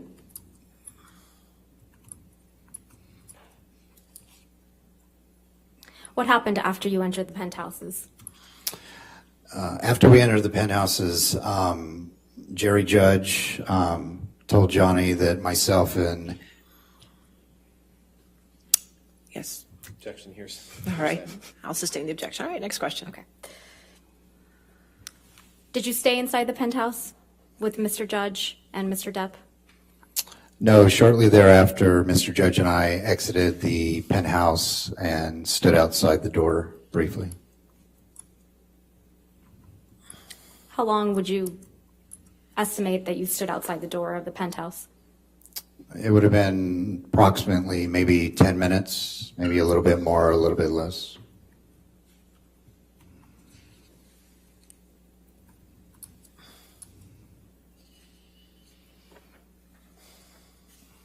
And after standing outside the penthouse for 10 minutes, give or take, where did you go next?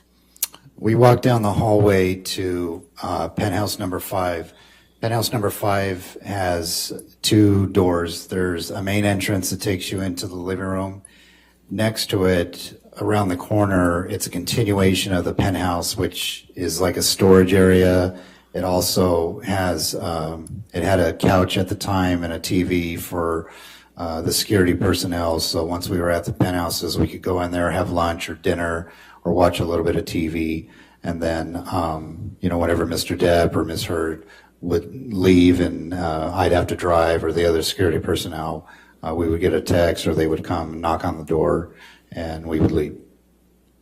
And when you first arrived to the penthouses with Mr. Depp, based on your observations, was he drinking?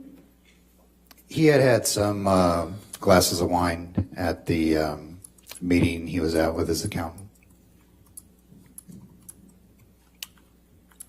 Apologies, Mr. Bett. I meant on May 21st, 2016. Oh, I'm sorry. I'm sorry. Did you observe Mr. Depp drinking any alcohol that day?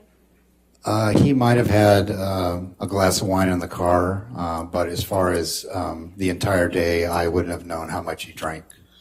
Did he appear intoxicated to you when he arrived to the Eastern Columbia Building? No.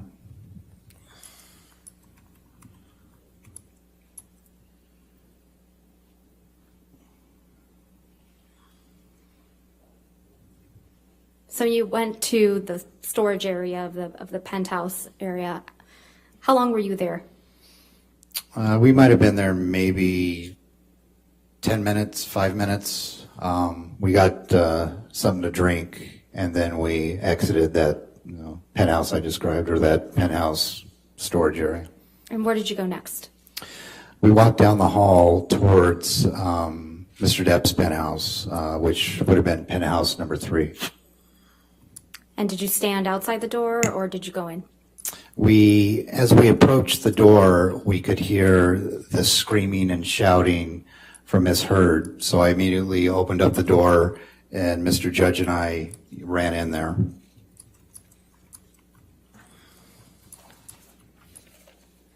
What do you remember Ms. Heard screaming or shouting? It appeared she was shouting profanities. So once Mr. Judge and I went through the front door, Mr. Depp would have been standing directly in front of us, maybe about 20 feet, because parallel to us walking in or running in, there was a wall. It was the way the kitchen was set up, it was almost like an L shape. So you walk in and then you'd have to make a left. So Mr. Depp would have been standing in front of us, and he glanced at us. As soon as Mr. Judge and I rounded the corner, I saw Ms. Heard standing next to her good friend, Raquel Pennington. And how was Ms. Heard standing? Where were her hands? Her hands would have been in this motion. Once Mr. Judge and I rounded that corner and she saw both Jerry and I, she had this look of surprise on her face, and then she looked at Mr. Depp and us, and she shouted out loud, "This is the last time you do this to me." At which point Mr. Depp looked at her and said, "What the hell are you talking about?" At that point, Mr. Judge tapped Mr. Depp on the arm and told him, "Boss, let's leave." So we gathered, there was a couple of computer bags that was right on a table. This is Johnny Depp's bodyguard. Interesting information, Roxy and Moki, thanks. Alright. And we exited the front door to penthouse number 3. Based on your observations, did you have a clear view of Ms. Heard? I did. Did you have a clear view of her face? I did. Did you observe any injuries on Ms. Heard's face? I didn't. Did you see any redness, I didn't. swelling? None. Was Ms. Heard holding her face? She wasn't. So what happened next? We exited penthouse number 3 and we walked down the hallway. Right when we were getting close to penthouse number 5 door, Mr. Depp says, "I need to get in here and look for something." So I opened up the door for him. We went inside, and that's when I saw Miss Heard's friend, Raquel Pennington's boyfriend, Josh Drew, and another unknown female that I had never seen before. And there was a small dog kind of walking around. Mr. Depp, I believe he said, "Get the fuck out of my apartment." So Mr. Drew nodded his head and basically said, "Okay." The female picked up the dog, and they exited the front door to that penthouse. What did Mr. Depp do next? He was walking around the kitchen area, living room area. He might have gone upstairs briefly. I can't remember. I don't know what he was looking for. I didn't ask him. Mr. Judge didn't ask him. Eventually, he didn't find whatever he was looking for, and we exited penthouse number 3. And while Mr. Depp was in penthouse number 3, did you observe him cause any damage? No. Did you observe him cause any damage to any of the penthouses on May 21st, 2016? No.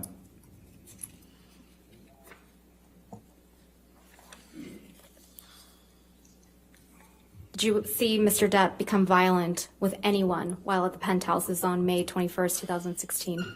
Objection leading. I'll allow it. That's fine. I didn't. Mr. Bett, have you ever seen Mr. Depp become violent with Ms. Heard? I haven't. Thank you. I have nothing further. All right. You can stay right there, sir. All right, ladies and gentlemen, that concludes the testimony for today. So I'll release you. We'll be back here at 10 a.m. tomorrow. Please have a safe, quiet night. Please take care of yourself. Take your vitamins.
All right.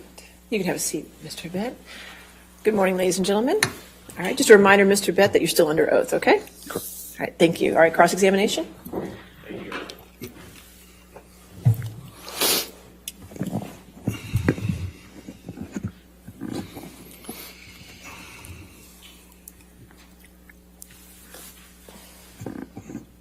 Good morning, Mr. Bett.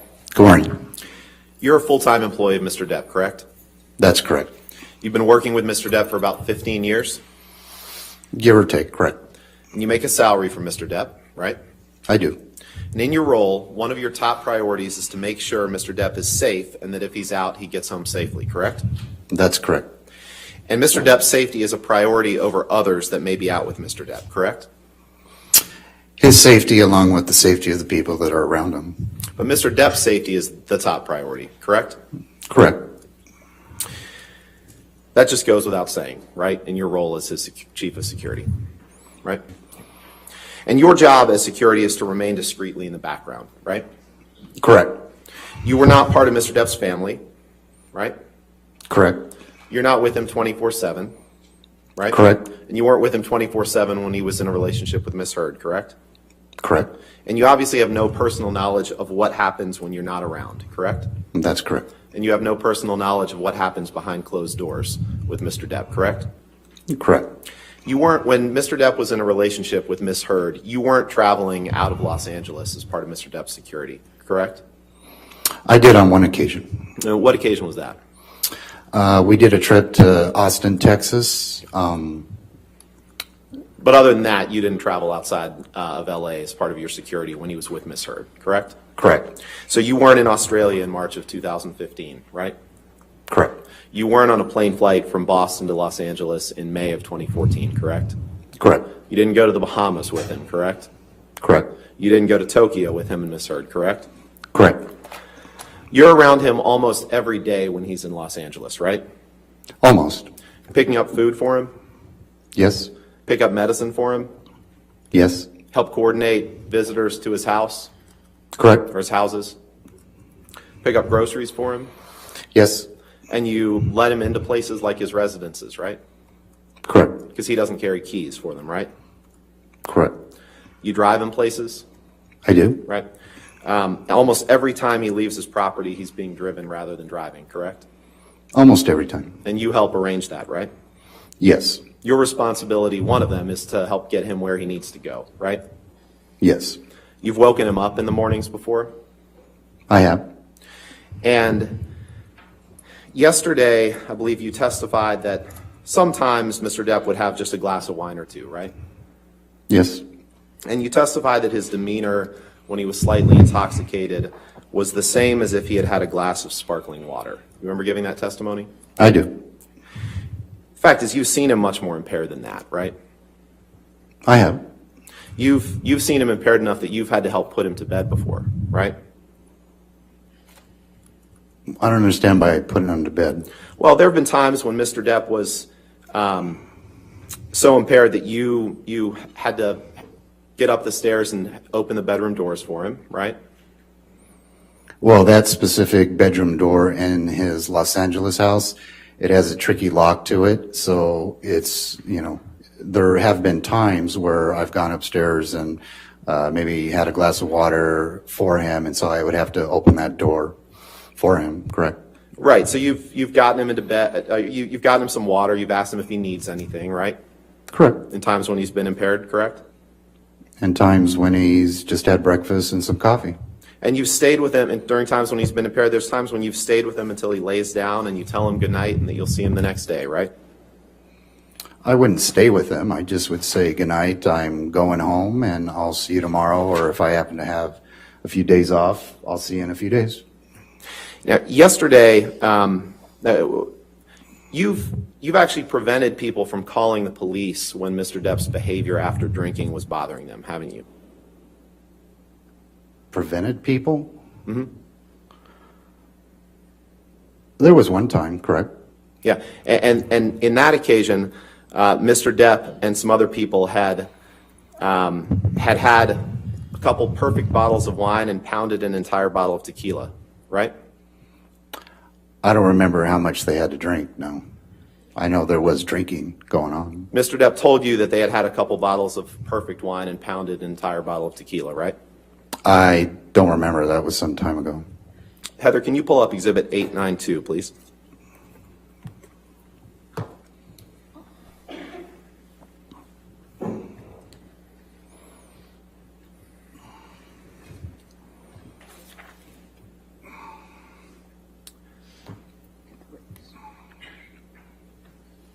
Mr. Bett, is this a text exchange that you had with Mr. Depp on September 1st, 2017, at or 2:34 to 2:36 in the afternoon? If you just give me a moment, let me put my glasses on. Sure, take your I time. have a hard time. Thank you. Okay, much better. Can you repeat that statement or question? Sure. My question was just, is this a text exchange that you and Mr. Depp had on September 1st, 2017, from 2:34 to 2:36 in the afternoon? Objection, Your Honor. Relevance, the date, this is well after. What's the relevance of 2017? The relevance is that Mr. Bett testified yesterday that he'd seen Mr. Depp have a glass or two of wine, and this is direct evidence to contradict that. All right, I'll allow it. All right. Thank you, Your Honor. Since there was no time frame on that. Okay. Oh, I'm sorry. Yeah, according to the timestamp and date, that is a text message from Mr. Depp and I. And at 2:34 p.m., Mr. Depp texts you, steaks were excellent, pondering, though we'll likely have dinner here. Steaks were excellent, a couple of bottles of perfect wine. We then pounded an entire bottle of tequila, 3 exclamation points. Then the savagery commenced, 2 exclamation points. Good morning, 3 exclamation points. Did I read that right? You did. And there's an X and fascia after that. Okay. And then you told Mr. Depp that you said, I prevented them from calling Popo. Objection, Your Honor. Hearsay. All right. Also improper impeachment. That's for the context of the text. And when he testified that he had prevented him from calling. I'll allow it. Thank you, Your Honor. So then, Mr. Bett, you texted Mr. Depp back 2 minutes later, and you said, I prevented them from calling Popo. Glad you had fun. You mean dinner in room or restaurant. Do you see that? I do. And you sent that text to Mr. Depp, correct? I did. And by Popo, you mean police, correct? That's correct. Okay. You told him that you were glad he had fun, right? Right. Your Honor, permission, move for admission of Exhibit 892 and permission to publish. Our objection is relevance. This is well past the relationship between Mr. Depp and Ms. Heard. Okay. If it was just used for impeachment, why would it come into evidence? Well, it's Mr. Depp's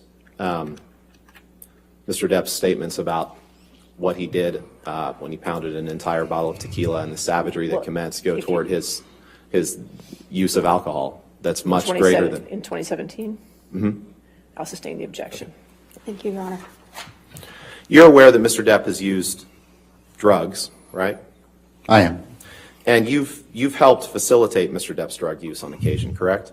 I haven't. I'm sorry? I haven't. You have not? I have not. Heather, can you pull up Exhibit 967, please?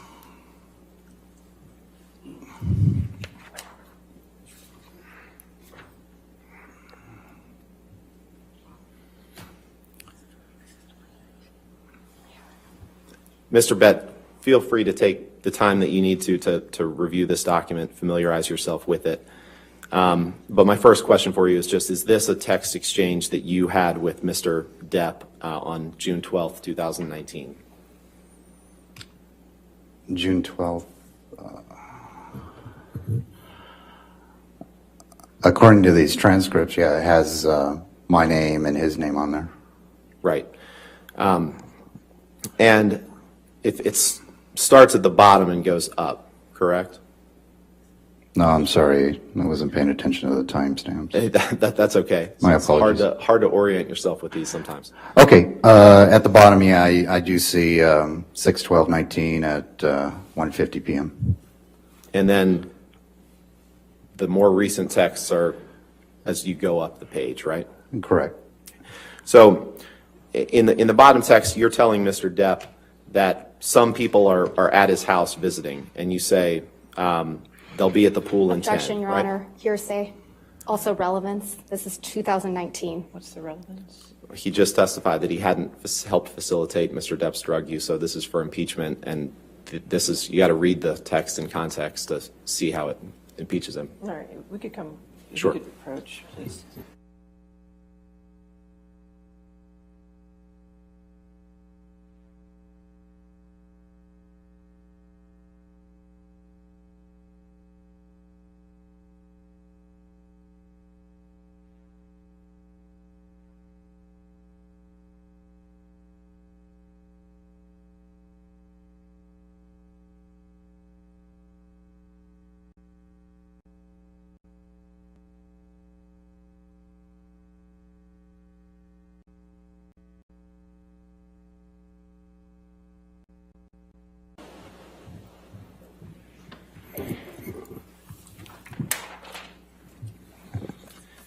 Mr. Bett, you communicate with Mr. Depp through texts, correct? I do. That's your primary way of communicating with him? Well, not primary. I mean, if I happen to be in his presence, we'll communicate. Sure, but in terms of written communications, texting is the way that you guys primarily communicate, right? Correct. And that's the same thing the same way that you communicate primarily with his other employees or with his family as well, right? Yes. You have a practice of deleting all of your texts with him at the end of the day or week, correct? That's correct. So there wouldn't be text from his time when he was in a relationship with Amber Heard that you have possession of, correct? That's correct. You've never seen Amber do something that you would call physically violent or an assault of Mr. Depp, correct? Other than when I testified that she threw a water bottle or a plastic cup in his direction. But that, you wouldn't consider that physically violent or an assault of him, correct? Well, in California, it's assault if you go to attempt to swing or throw something at somebody, even if you don't hit them. You all right?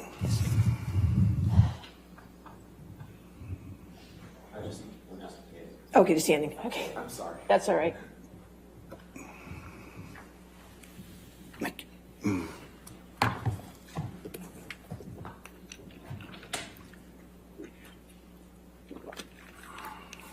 Mr. Bett, do you remember giving a deposition in this case? I do. And you were under oath for that deposition, correct? I was. And I asked you a number of questions, right? You asked me several, yes. I did. And if you can turn to page 111 of this transcript, please.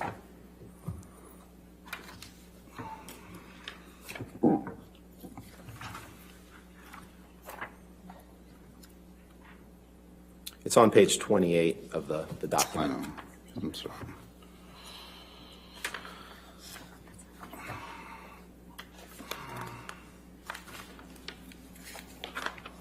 Okay. And if you look at line 22, the last line, and then heading over to page 112, you see that?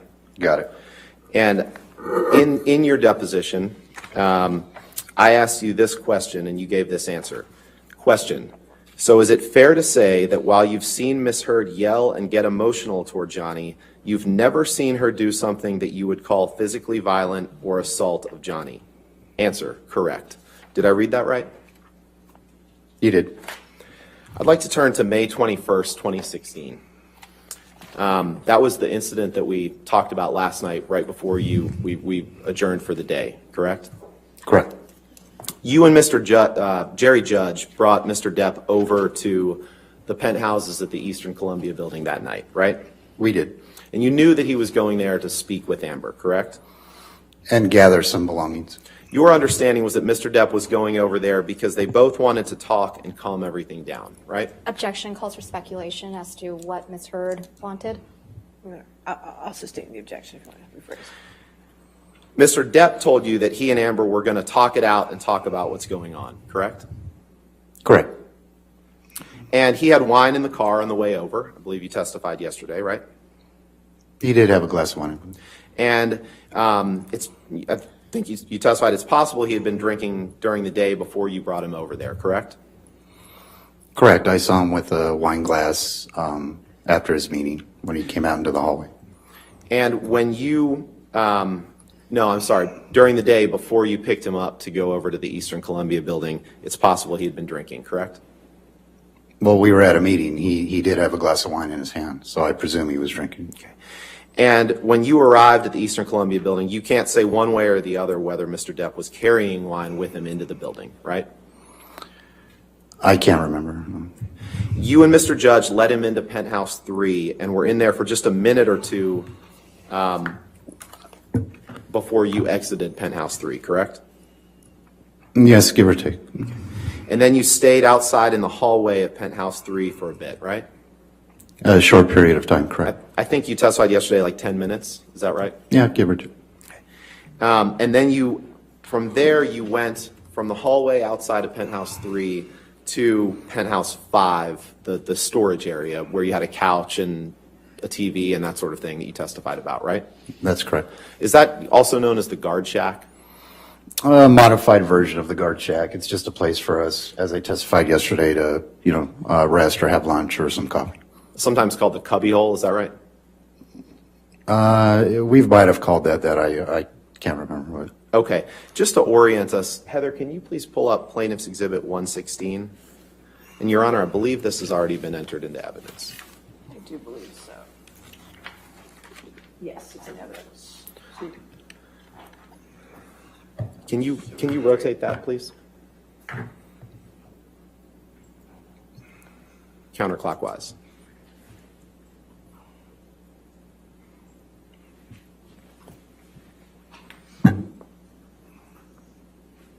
Okay, and then maybe just blow it up, please.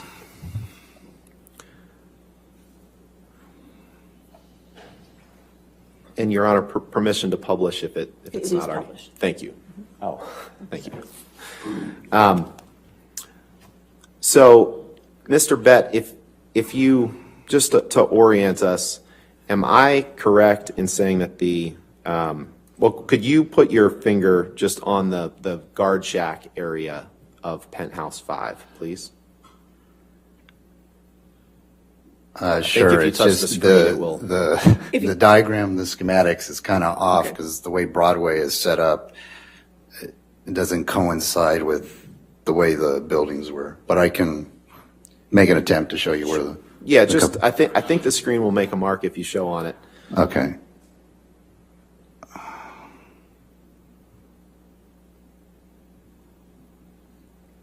I mean, I'm having a.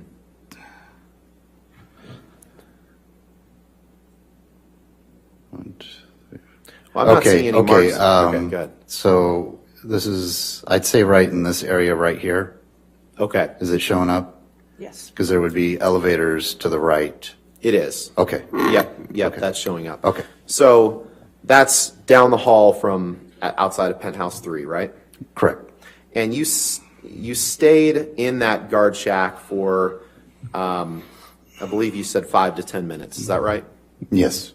So if you spent about 10 minutes outside Penthouse 3 and then 5 to 10 minutes inside the guard shack, you say you were at the building for what, a total of 30 minutes or so? It could have been a little bit longer. It could have been 40. It could have been closer to an hour. It was quite some time ago. But you're fairly confident it was 40 minutes to an hour? Around that time frame, correct. And you said that you arrived at the building sometime between 7:15 and 7:45. Is that what you said yesterday? Yeah. What's your best guess?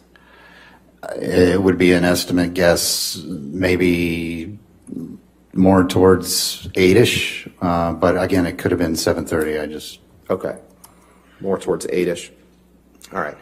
And so you stayed in the guard shack for 5 to 10 minutes, and then you left the guard shack and headed back up the hall toward the door of Penthouse 3, right? Yes. And at some point, you heard Amber shouting, and you let yourself into Penthouse 3, right? That's correct. The closest you got to Amber when you went into Penthouse 3 was 15 to 20 feet, right? Around that, correct. And you were in Penthouse 3 for just about 30 seconds to a minute before you left again with Mr. Depp, right? Around that time frame. You don't remember what Miss Heard was wearing, do you? I don't. And you can't remember if she was crying when you saw her, right? I didn't see her crying. You can't remember if she was crying, right?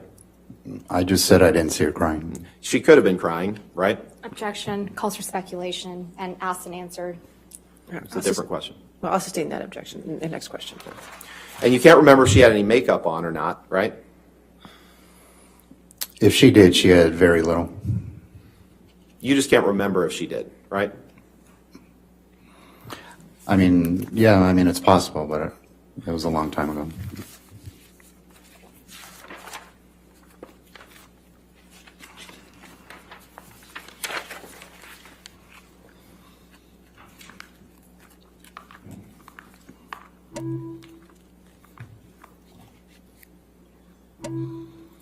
Turn to page 160, please, in your deposition.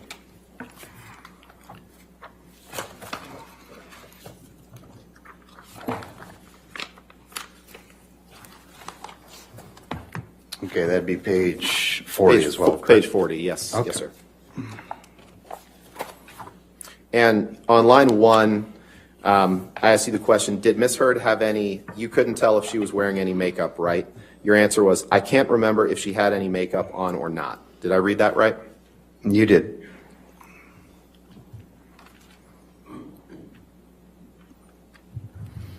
And you don't know you have no personal knowledge of what transpired in Penthouse 3 while you were outside of it that evening, correct?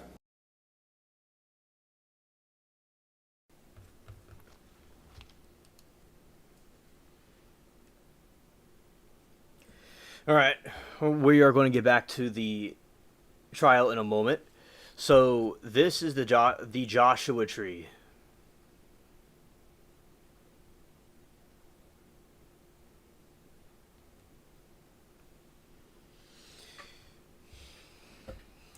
All right, so this is the Joshua tree, and this is it up close.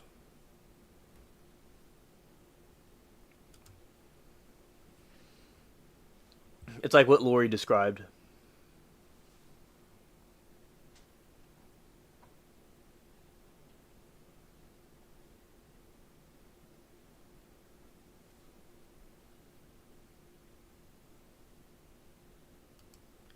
Right, so we have those.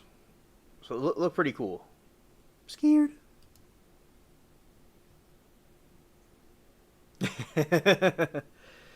Yes, there you go, Lori. Yeah, that's true.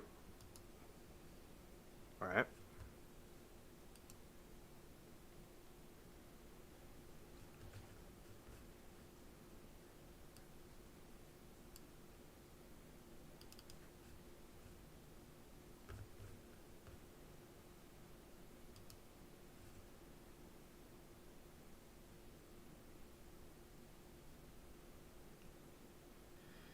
Whenever Hig Lake, every year somebody drowns the lake. Nobody is far. Okay.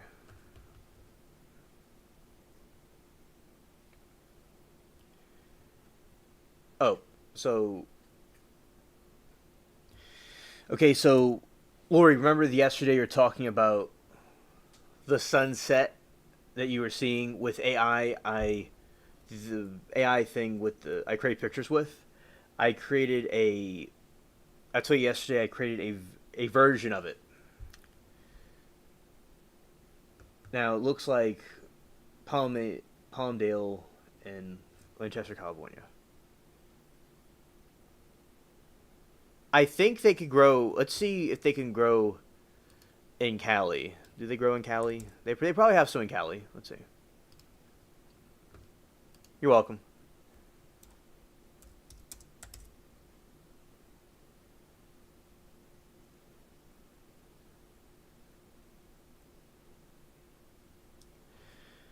Let's see.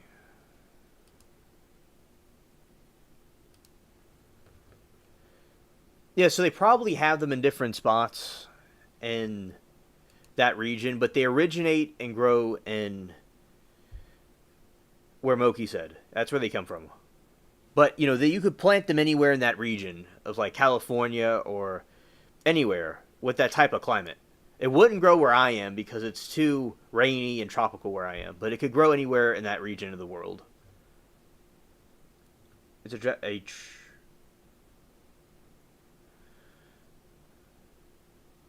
it is a desert tree.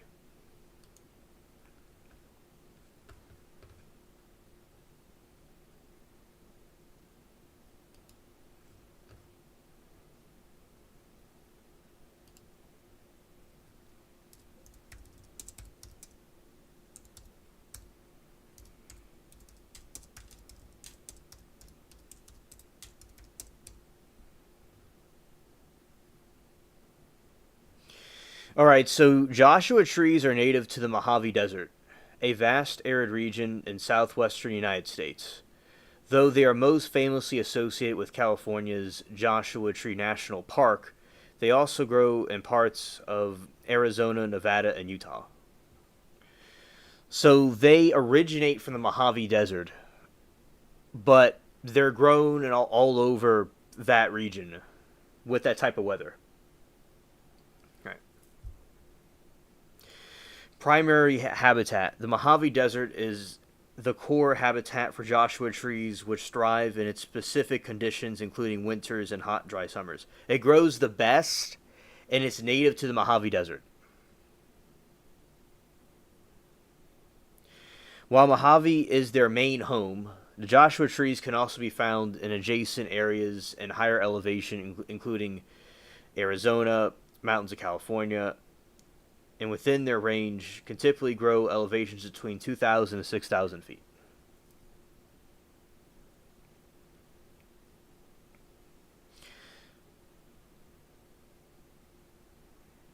Locations are Joshua Tree National Park, Red Rock National Conserve Area in Nevada, and Utah, Beaver Dam Wash National Conversion Area in Arizona.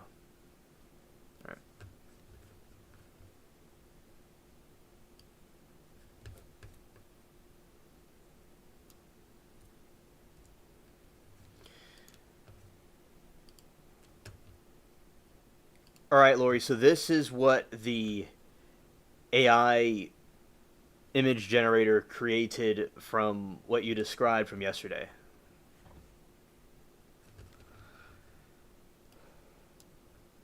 And also this as well. Wrong one. There we go. Right there.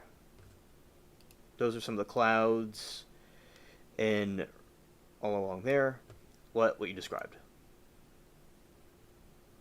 You're welcome, Lori. Yeah, so, yeah, it looks very nice. This was based off of... Yes, and Moki said it correctly. Yes. And Moki would know. And she lives in that region. Oh, yours is more pale. Oh, okay. Okay. This is one I made of a pirate ship.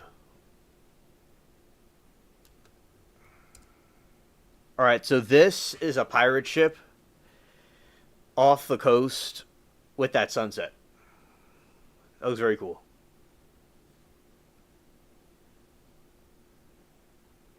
Yeah, and shout out to Moki. Cool people. She knows her facts.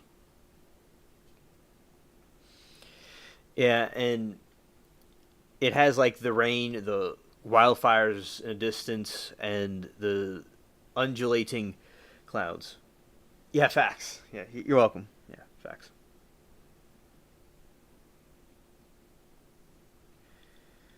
Oh, thank you, Kay.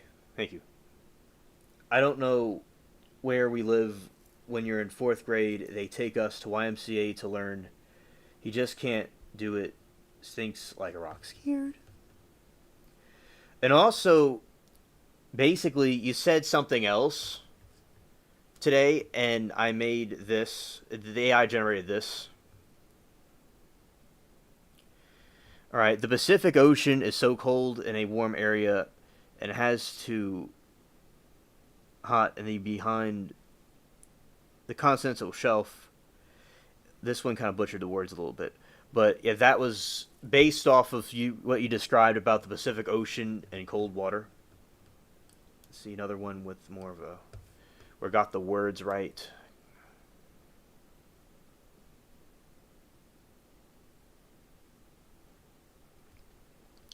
The Pacific Ocean is so cold.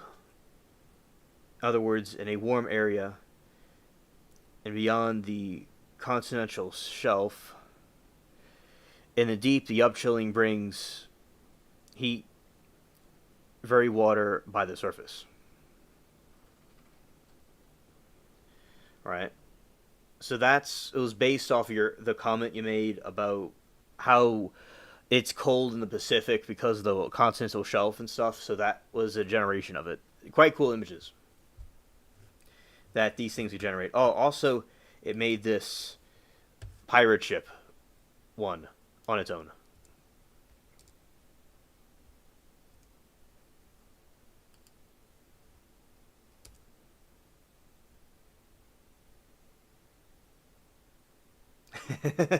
Right, okay.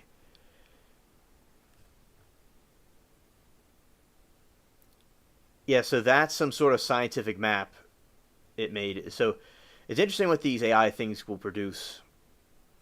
Yeah. Underwater, and that's the stuff moving from underneath, making it colder. All right, going back to the trial.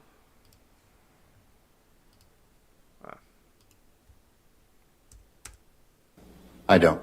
And you have no personal knowledge of whether Amber had a phone thrown in her face by Johnny Depp that evening, correct? I don't. Because you weren't there, right? That's correct. So you left Penthouse 3, and then you went into Penthouse 5 at Mr. Depp's insistence that he get into Penthouse 5, right? That's correct. And he was agitated at this time, right? I'm sorry. You said I went into Penthouse 3 or Penthouse 5 at this time? I'm sorry. You left Penthouse 3 after 30 to 60 seconds with Mr. Depp and Mr. Judge, and you went to Penthouse 5, right? Correct. And that's because Mr. Depp was demanding to get into Penthouse 5, right? Yes. And Mr. Depp was agitated at this time, right? Yeah, I'd say he was agitated. And one of the reasons that you could tell that he was agitated was because this wasn't the first time you had seen him agitated, right? Well, no. Mr. Depp told you to let him into Penthouse 5, and you did that, right? Yes. And when he left Penthouse 3 to go to Penthouse 5, you can't remember if he had wine in his hand or not, correct? I can't. I'm sorry? I can't. Cannot? Cannot. And when he walked into Penthouse 5, inside were Rocky Pennington, her fiance Josh Drew, and another woman and a dog, right? That's correct. And Mr. Depp told them to get out of his penthouse, right? Yes. And they exited, right? They did. And you can't remember one way or the other whether Mr. Depp knocked anything off the table in any of the penthouses, right? It's possible he did, but I can't remember.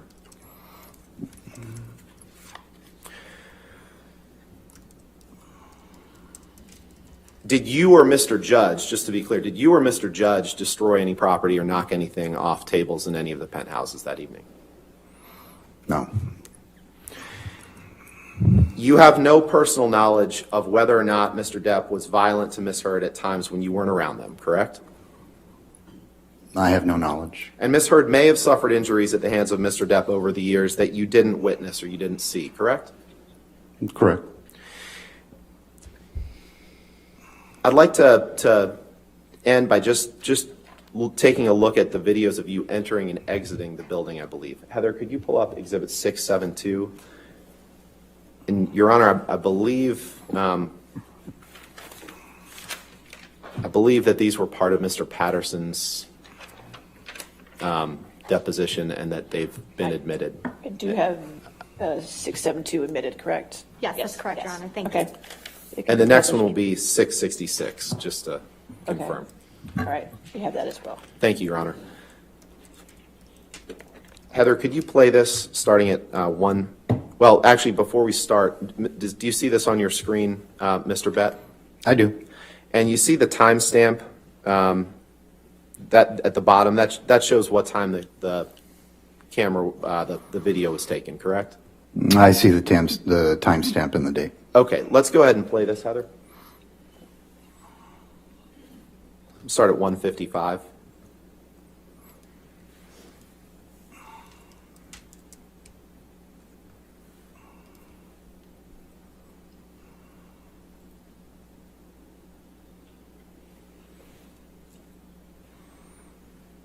And that's you in that black and white shirt, right?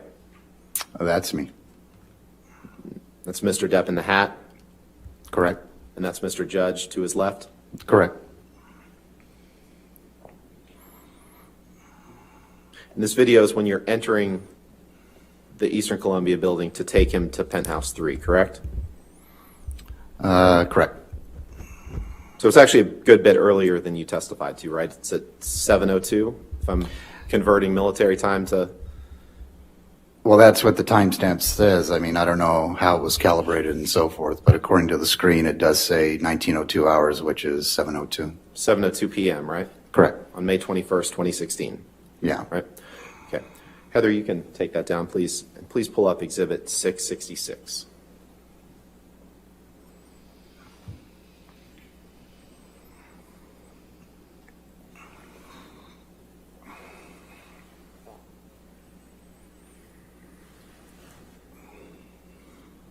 And you see that the timestamp on this video is, well, let's go ahead and play the video first.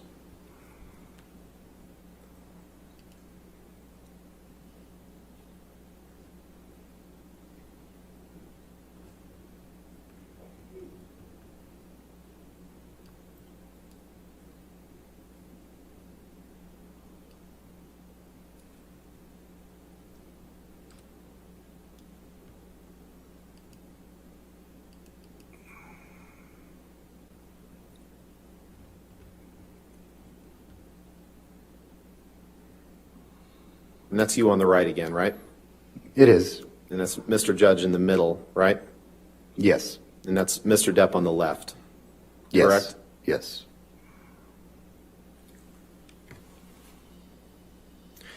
And the timestamp on this video is 2029 or 8:29 p.m., right? That's correct. So you were actually in the Eastern Columbia building for about an hour and a half that evening, right? Well, according to these timestamps, yes, it does say that. It didn't seem like it was that long. I have nothing further. Thank you. All right, Thank you. redirect.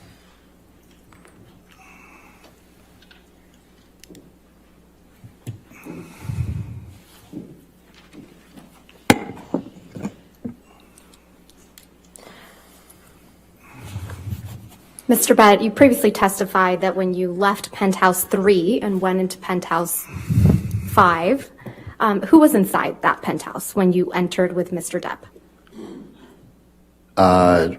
Josh Drew, an unknown female, and a little dog. Was Ms. Pennington inside penthouse 3 when you entered with Mr. Depp? I'm sorry, you said penthouse 5, didn't you? Am I getting my numbers? You're right. My apologies. Let I'm me start sorry. over. It's confusing. When you left penthouse 3 and went into penthouse 5, who was inside? Let's try this again. Okay. Josh Drew, an unknown female, and cute little dog. Where was Miss Pennington? Was she inside penthouse 3 when you entered? Or penthouse 5 when you entered? She was not in penthouse 5, no. Where was the last place you saw Miss Pennington on May 21st? She was standing next to Miss Hurd in penthouse number 3. I think there's been also a little bit of confusion about April 21st, 2016 and May 21st, 2016. So let's start with April 21st, 2016. What occurred? Objection just to the Ms. Vasquez testifying. I'm just trying to orient the witness, All Your right, Honor. go ahead. I'll try to Thank you. limit that. Where was Mr. Depp on April 21st, 2016? On April 21st, he was at a meeting in his production office. Okay. And I believe you testified previously that you saw him holding a glass of wine. Is that right? Correct. Okay. Did he appear intoxicated to you after that meeting?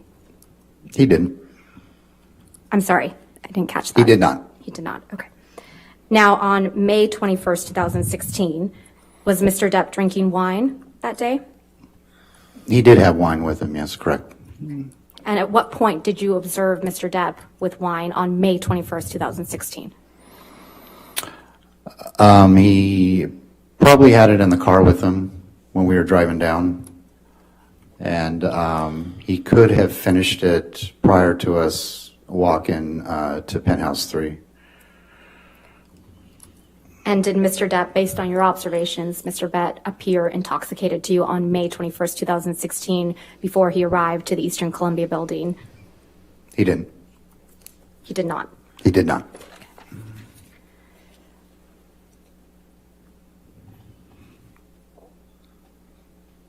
Did you ever observe anything that made you concerned for Ms. Heard's safety? Objection, foundation, and leading.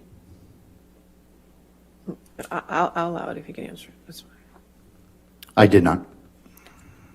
What, if anything, did you observe that made you concerned for Mr. Depp's safety? From the injuries I saw on his face when, on a few occasions, I took photos of him. Okay. Nothing further. Thank All you, right. Your Honor. Is this witness subject to recall? No, Your Honor. All right, not subject to recall, correct? Okay, all right, so you're free to go, or you can have a seat in the courtroom. It's up to you, all right? Thank you so much. Thank you. You have a good day, sir. All right, your next witness, Thank you, Your Honor. Plaintiff calls Keenan Wyatt.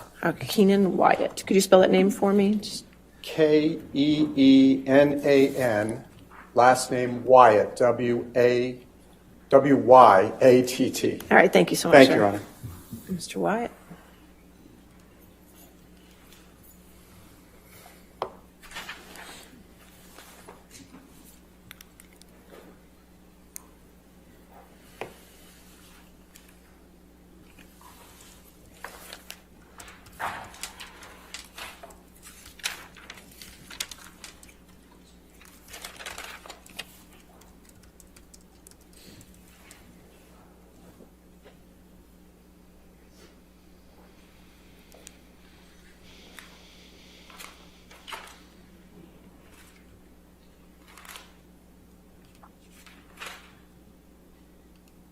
Yes, I have. For how many of Mr. Depp's films have you worked with him as the sound technician? Dozens of films. Would you please just name a few of them for the jury, if you can remember? I've done the 5 Pirates of the Caribbean movies, Alice in Wonderland, Rum Diary, Charlie and the Chocolate Factory, Ninth Gate, Lone Ranger, number of films. What part did Mr. Depp play in the 5 Pirates of the Caribbean movies? Captain Jack Sparrow. Are you, Mr. Wyatt, are you currently employed by Mr. Depp? No, Have you ever been employed by Mr. Depp? no, Have you ever been paid by Mr. Depp? no. Have you ever worked for any of Mr. Depp's companies? Yes, I worked for Infinitum Nile. When was the last time you worked for Infinitum Nile? Last time I was there was probably 2017. I worked on a contract basis with them, not as an employee. And would you very briefly describe for the jury what work you did for Infinitum Nile in 2017? I ran the media library with them, did some archiving, recording, editing, things like that. How would you describe briefly your working relationship with Mr. Depp in the 25 years or so that you've worked together? Johnny's great to work with on films. He always comes very prepared and knows what he wants to do and makes it for a fun day when we're shooting. With what directors have you and Mr. Depp worked together? Many directors. But we've done several films, multiple films with multiple directors, like Tim Burton, Gore Verbinski, Rob Marshall. We've done multiple films with them. Why did you and Mr. Depp work with those directors more than once? Johnny makes it easy to work with. Foundation. Your Honor, he's laid the foundation. He's worked with Mr. Depp for 25 years on more than 10 feature films. And relevance. No, I'll allow it. Okay. Thank you, Your Honor. Why did you and Mr. Depp work with those directors more than once? Well, the directors like working for him. He comes Objection, with. hearsay, move to strike. Your Honor, you just allowed the question. I'll allow it. Go ahead. Johnny makes it easy to work with. He comes prepared. He knows what he wants to do with the characters, and he collaborates very well with the directors.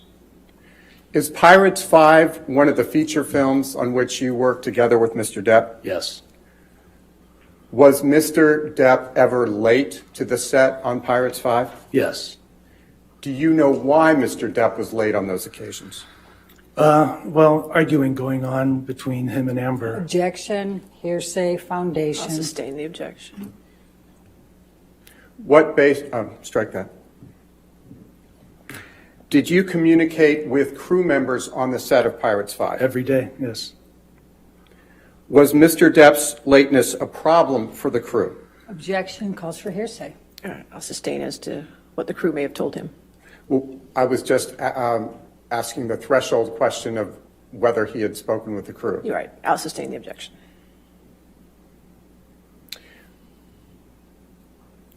Putting aside occasional lateness on the set of Pirates 5, was production of Pirates 5 ever suspended for any period of time? Objection calls for hearsay foundation.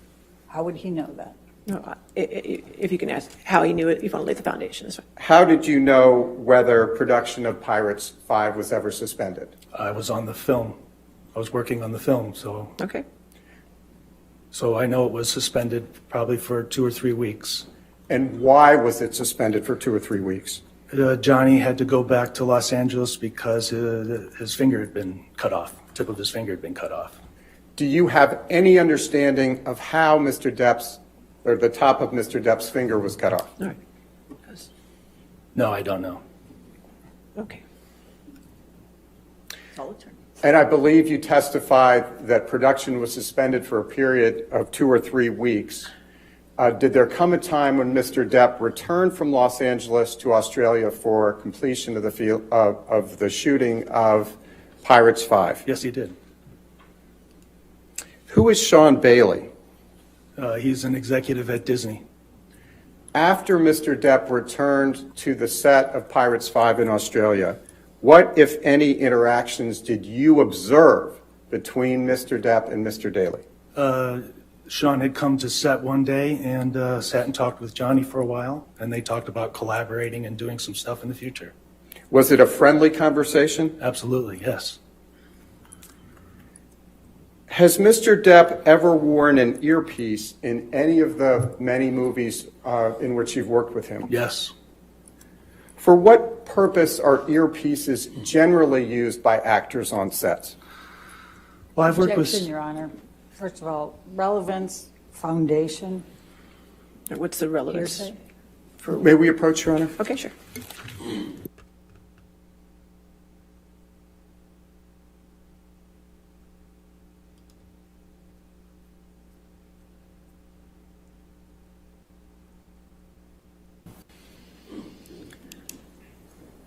Mr. Wyatt, has Mr. Depp ever worn an earpiece in any of the movies in which you've worked with him? Objection leading.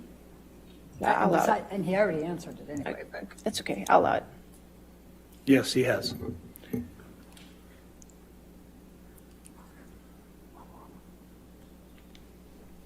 When was the first time you used an earpiece with Mr. Depp?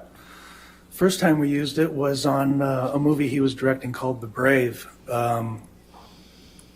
We were doing a scene with Marlon Brando, who wears an earpiece for receiving his dialogue. Objection. I'll allow it. That's fine. Go ahead. Marlon uses an earpiece for his dialogue, and it was a long shooting day, and we let Johnny, as the director, let Marlon go after we shot Marlon's section of the film, and then for Johnny's character to act against something other than just a blank nothing, we put Marlon's performance in an earpiece into Johnny so he could act up against Marlon's performance. Did Mr. Depp ever use an earpiece for some other purpose other than listening to Mr. Brando's dialogue? After that, we started using an earpiece all the time where Johnny would listen to music while acting. We would play all different kinds of music depending on the character he was playing. He and I would talk about it beforehand, and sometimes it'd be classical, sometimes it would be rock, sometimes it would be blues. It depended on the character. To what extent, if any, did you and Mr. Depp use that process in other movies on which you worked together? We used that on every movie. Mr. Wyatt, on those occasions, in addition to feeding Mr. Depp music, did you ever read lines to him? Yes. Why did you read lines to Mr. Depp?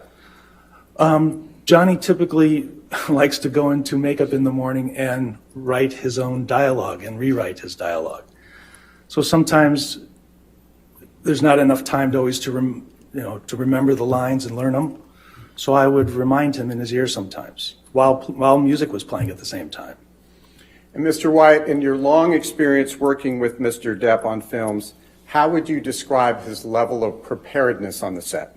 He's absolutely prepared. He knows what he wants the character to be.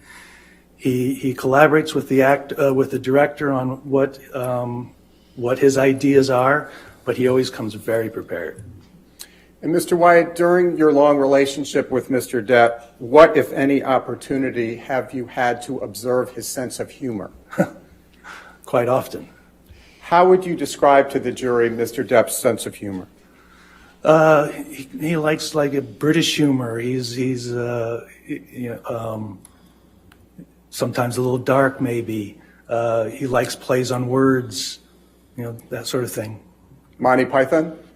Monty Python. There's a show in England called The Fast Show, which he used to love watching. Mr. Wyatt, what, if any, relationship do you have with Mr. Depp outside of your working relationship? We're close. I used to, after a film, sometimes he'd call and I would go on vacation with he and his family. On what occasions would you go on vacation with Mr. Depp and his family? He would call after a film, and he would be going away with the kids and Vanessa, and he would say, "Hey, we're going to the island. Would you come with me?" and stuff. Or, "We're going to France. Would you come along?" And sure, why not? Would you please give the jury Vanessa's full name? Vanessa Paradis. And would you please tell the jury who she is? She is the mother of Johnny's two kids, Jack and Lily Rose. And Mr. Wyatt, on how many occasions, if you can recall, did you accompany Mr. Depp, Ms. Paradis, and Johnny's two children on vacations? Several times. On those several occasions where you accompanied them on vacation, did you ever observe Mr. Depp and Vanessa interact with each other? Sure. Yes. Would you please tell the jury what you observed? They were a loving couple, and everything was fine. Yeah, it was a family. Did you ever hear or see Mr. Depp yell or raise his voice at Vanessa Paradis, the mother of his children? Not that I recall. Did you ever, on any occasion, see Mr. Depp physically abuse Vanessa? Never. And I believe you testified, Mr. Wyatt, that Mr. Depp's and Ms. Paradis' children, Lily Rose and Jack, were there on those vacations. Is that correct? Yes. Did you have occasion to observe Mr. Depp's interactions with his children? Sure, yes. Would you please describe for the jury very briefly Mr. Depp's interactions with his children, Jack and Lily Rose? He was a very loving father. He used to do stuff with the kids all the time, going swimming at the island and teaching them scuba diving and, just drawing, a lot of drawing, doing artwork. Did he ever yell or raise his voice at his children? Not that I recall. Nothing that stands out, no. Mr. Wyatt, on what, if any, occasions have you seen Mr. Depp drink alcohol? Oh, we'd drink alcohol quite often. And on those occasions in which you had alcohol with Mr. Depp, how, if at all, did his behavior change? I don't remember it changing at all. I don't remember him changing. It didn't make him angry? No. Sleepy. Have you ever seen Mr. Depp use drugs? I've seen him take pills. Don't know what they were. I wouldn't know what they were, but that's all. Based on your observations, when you have seen him taking pills, how, if at all, did the taking of pills affect his behavior? I didn't see any change in Johnny. I don't recall anything changing. Mr. Wyatt, do you know the defendant in this case, Ms. Amber Heard? Yes. When did you first meet Ms. Heard? On the set of Rum Diary. On how many occasions, if at all, did you see Ms. Heard after that? Several times.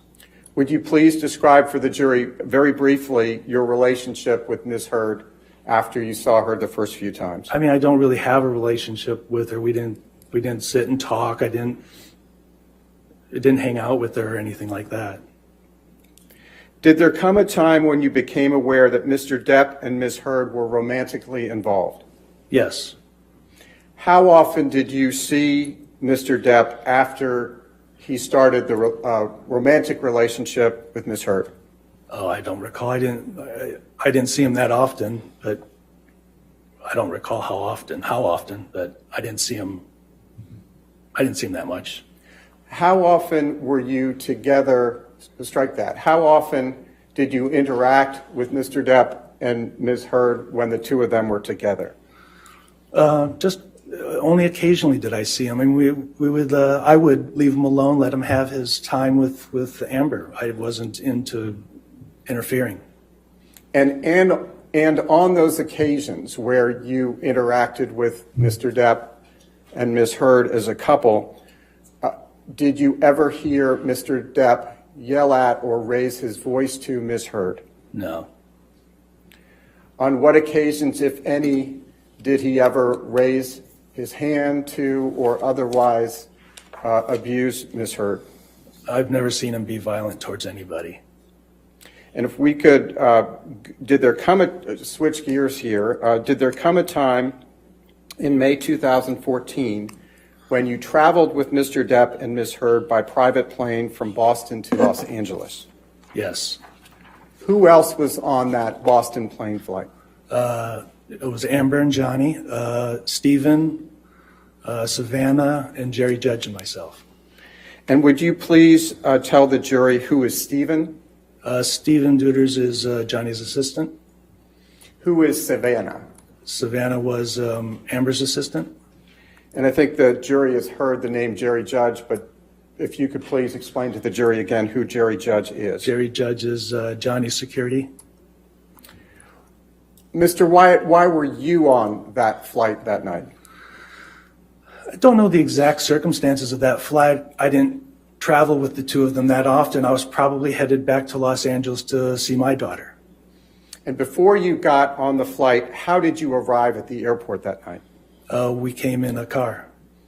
When you say you came in the car, with whom did you come in the car? It was Jerry, Stephen, Nathan, Johnny, and myself.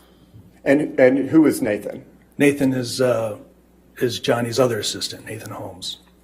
What, if any, alcohol or drugs did you see Mr. Depp take while on the car ride to the airport? On the car ride, I don't recall anything being taken. Johnny, I know, had called Jack during the car ride to talk to him, to tell him we were on our way, and we were listening to the World Cup that was going on at the time. And if you could just remind the jury who Jack is? Jack is Johnny's little boy. When you and Mr. Depp and the security personnel arrived at the plane, who, if anyone, was there at the plane? The plane had come from New York with Amber and Savannah already on it. What, if anything, did you observe about Ms. Heard's behavior on that Boston flight? Well, she was giving Johnny the cold shoulder, being quiet, and seemed pouty. What, if any, conversation did you have with Ms. Heard on the flight? Well, at one point I went up to her and said something to the effect of, he cares about you, and all of a sudden she snapped and started yelling at me, "How dare you talk to me? Get away from me." So I went back to the seat and minded my own business. When she said those things to you, would you describe the tone of her voice if you remember it? She was abruptly loud. It was a quiet plane. All of a sudden it got very loud. And I believe you testified you went back to your seat or you moved.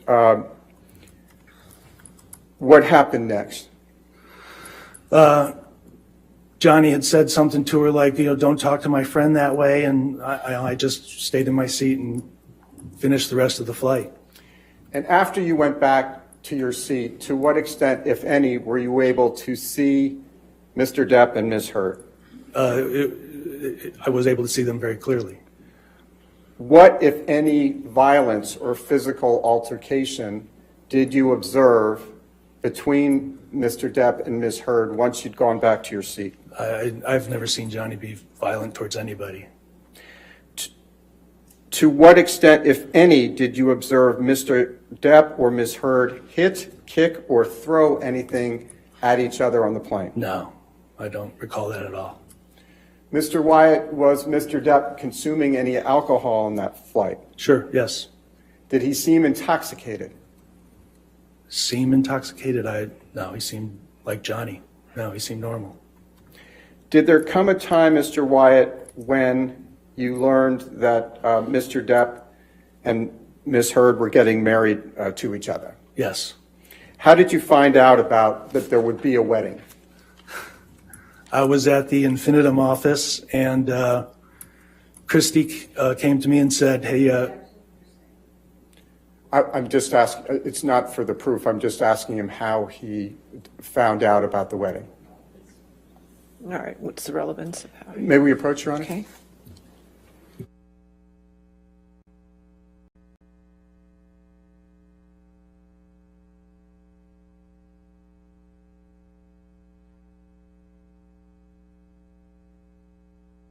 was going on. I'll sustain as to other people. Go ahead.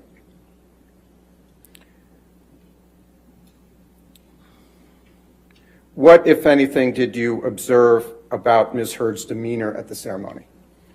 She was very happy-go-lucky. She was all dressed up. All of her friends were nicely dressed up and ready for a wedding. Have you ever, in the course of your interactions with Ms. Heard, ever seen any marks, injuries, or bruises on her? I have not, no. During the decades that you have known Mr. Depp, to what extent, if any, are you aware of any woman other than Ms. Heard accusing him of abuse? I'll allow it. I've never seen Johnny abuse anybody, ever. Thank you very much, Mr. Wyatt. That's all I have right now. Well, we're going to take our break. All right, let's go ahead and take our morning break for 15 minutes. Do not say anything, do not talk to me about the case, and don't look up anything. If a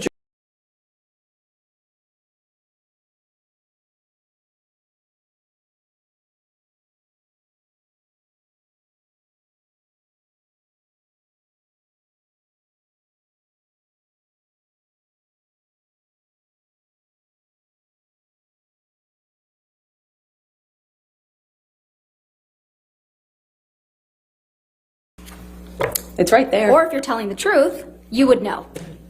Recognize a portion of of spilled wine on a floor, and I'm supposed to know off the top of my head when you've No. lived through 5 years of this stuff? I don't think so. That's not how that works. Okay. Thank you, Tom. Ms. Heard, at the beginning of your cross-examination Your last Honor, may week... we approach? yes.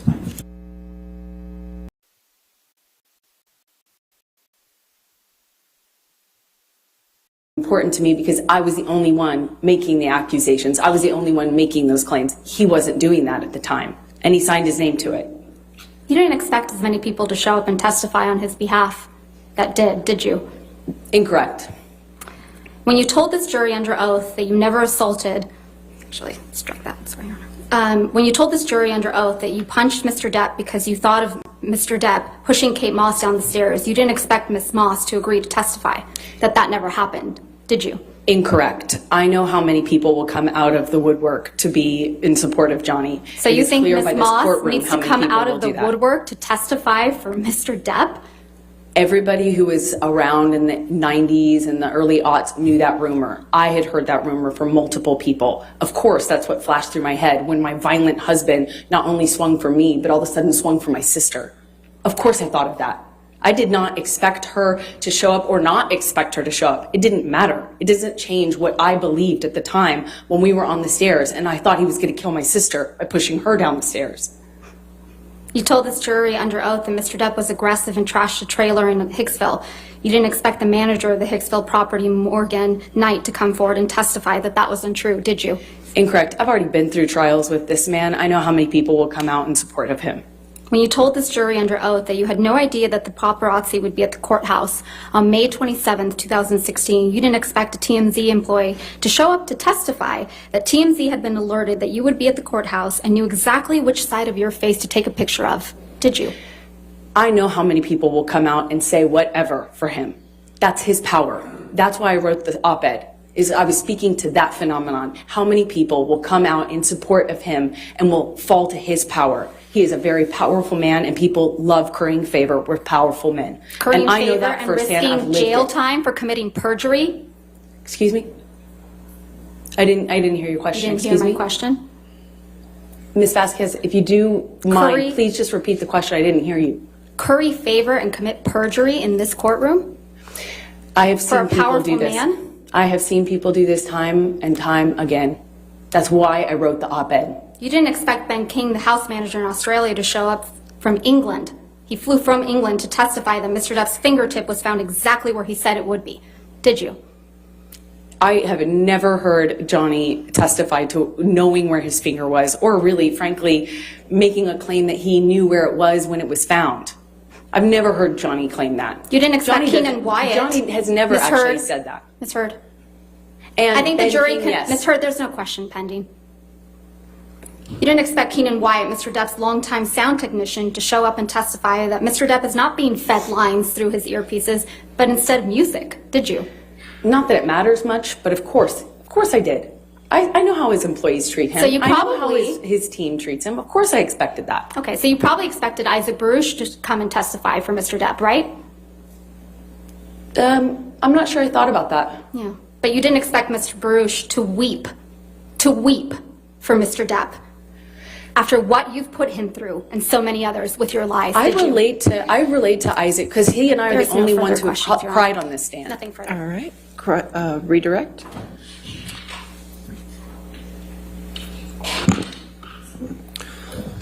Thank you, Your Honor. Ms. Heard, if Mr. Baruch felt misled, who misled him? Johnny, and I don't blame him. I don't blame him from crying. This is horrible. Ms. Vasquez has suggested that you faked bruises on your face. Is that true? Absolutely not. I didn't need to. Did you ever fake an injury caused by Mr. Depp? No. Is any of the evidence of your injuries that has been put to the jury in this trial fake? No, absolutely not. And to the extent that there may be some confusion over when a picture of spilled wine was taken, why might that be? Objection, Because there's so lack of many- foundation. Overruled. Because there's so many incidents of violence. There's so many pictures. There's so much evidence. Most people don't have this kind of evidence for years, 5 years. And when I was saying that to Johnny on the phone in that recording, I was saying for years this has been going on. And I have pictures, we have texts, we have everything. Normally you don't get this amount of evidence. That's what I was pointing out to Johnny. It would be crazy to try to challenge this in this way. It's crazy. It's easy to not know the context of a picture of spilled wine because there are so many more important details, pictures, and also so much I didn't photograph, so much I didn't have the presence of Objection, mind to non-responsive. document. All right, I'll sustain the objection. Next question. Did Mr. Depp abuse you physically?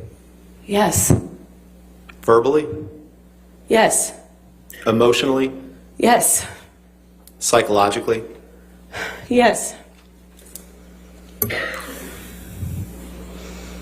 How did the threats that Mr. Depp made against you individually years ago resemble what you've endured as a result of the Depp-Waldman statements? Beyond the scope of cross, Your Honor. Overruled. Johnny promised me he would ruin me, that he'd ruin my career, he'd take my life from me. Death was the only way out, and if I got out, this is what he'd do to me. He'd make me think of him every single day. He promised me global humiliation. You saw those texts. What he couldn't do, the work of one individual, meaning Johnny, when he was inviting a disgruntled employee over for a spot of purple to fix my flabby ass up, that revenge that he sought back then was just Beyond the scope of cross, Your Honor. Overruled. Johnny promised me he would ruin me, that he'd ruin my career, he'd take my life from me. Death was the only way out, and if I got out, this is what he'd do to me. He'd make me think of him every single day. He promised me global humiliation. You saw those texts. What he couldn't do, the work of one individual, meaning Johnny, when he was inviting a disgruntled employee over for a spot of purple to fix my flabby ass up, that revenge that he sought back then was just what he could do as an individual, calling the studio to get me fired, trying to block Objection, Your Honor, lack of foundation, speculation. was to take my life from me. Death was the only way out. And if I got out, this is what he'd do to me. He'd make me think of him every me. That he'd ruin my career. He'd Resemble what you've endured as a result of the Depp Waldman statements. Beyond the scope of cross, Your Honor. Overruled.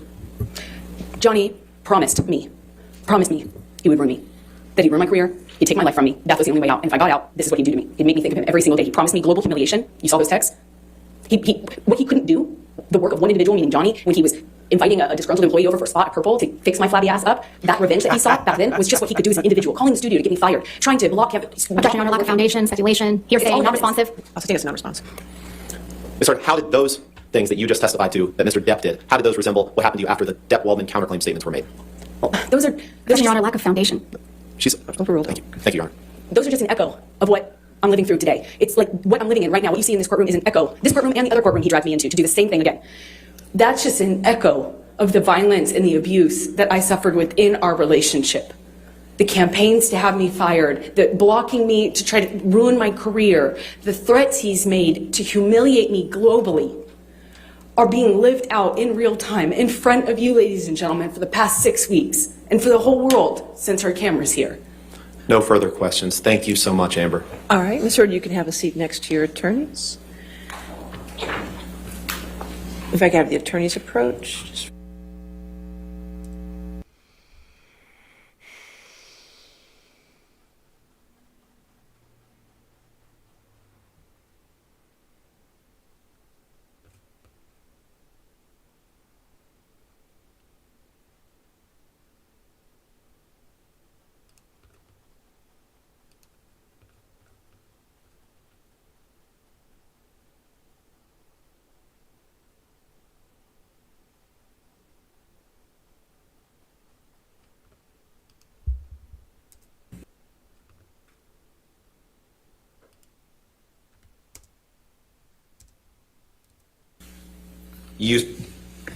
Your Honor, permission to publish, please.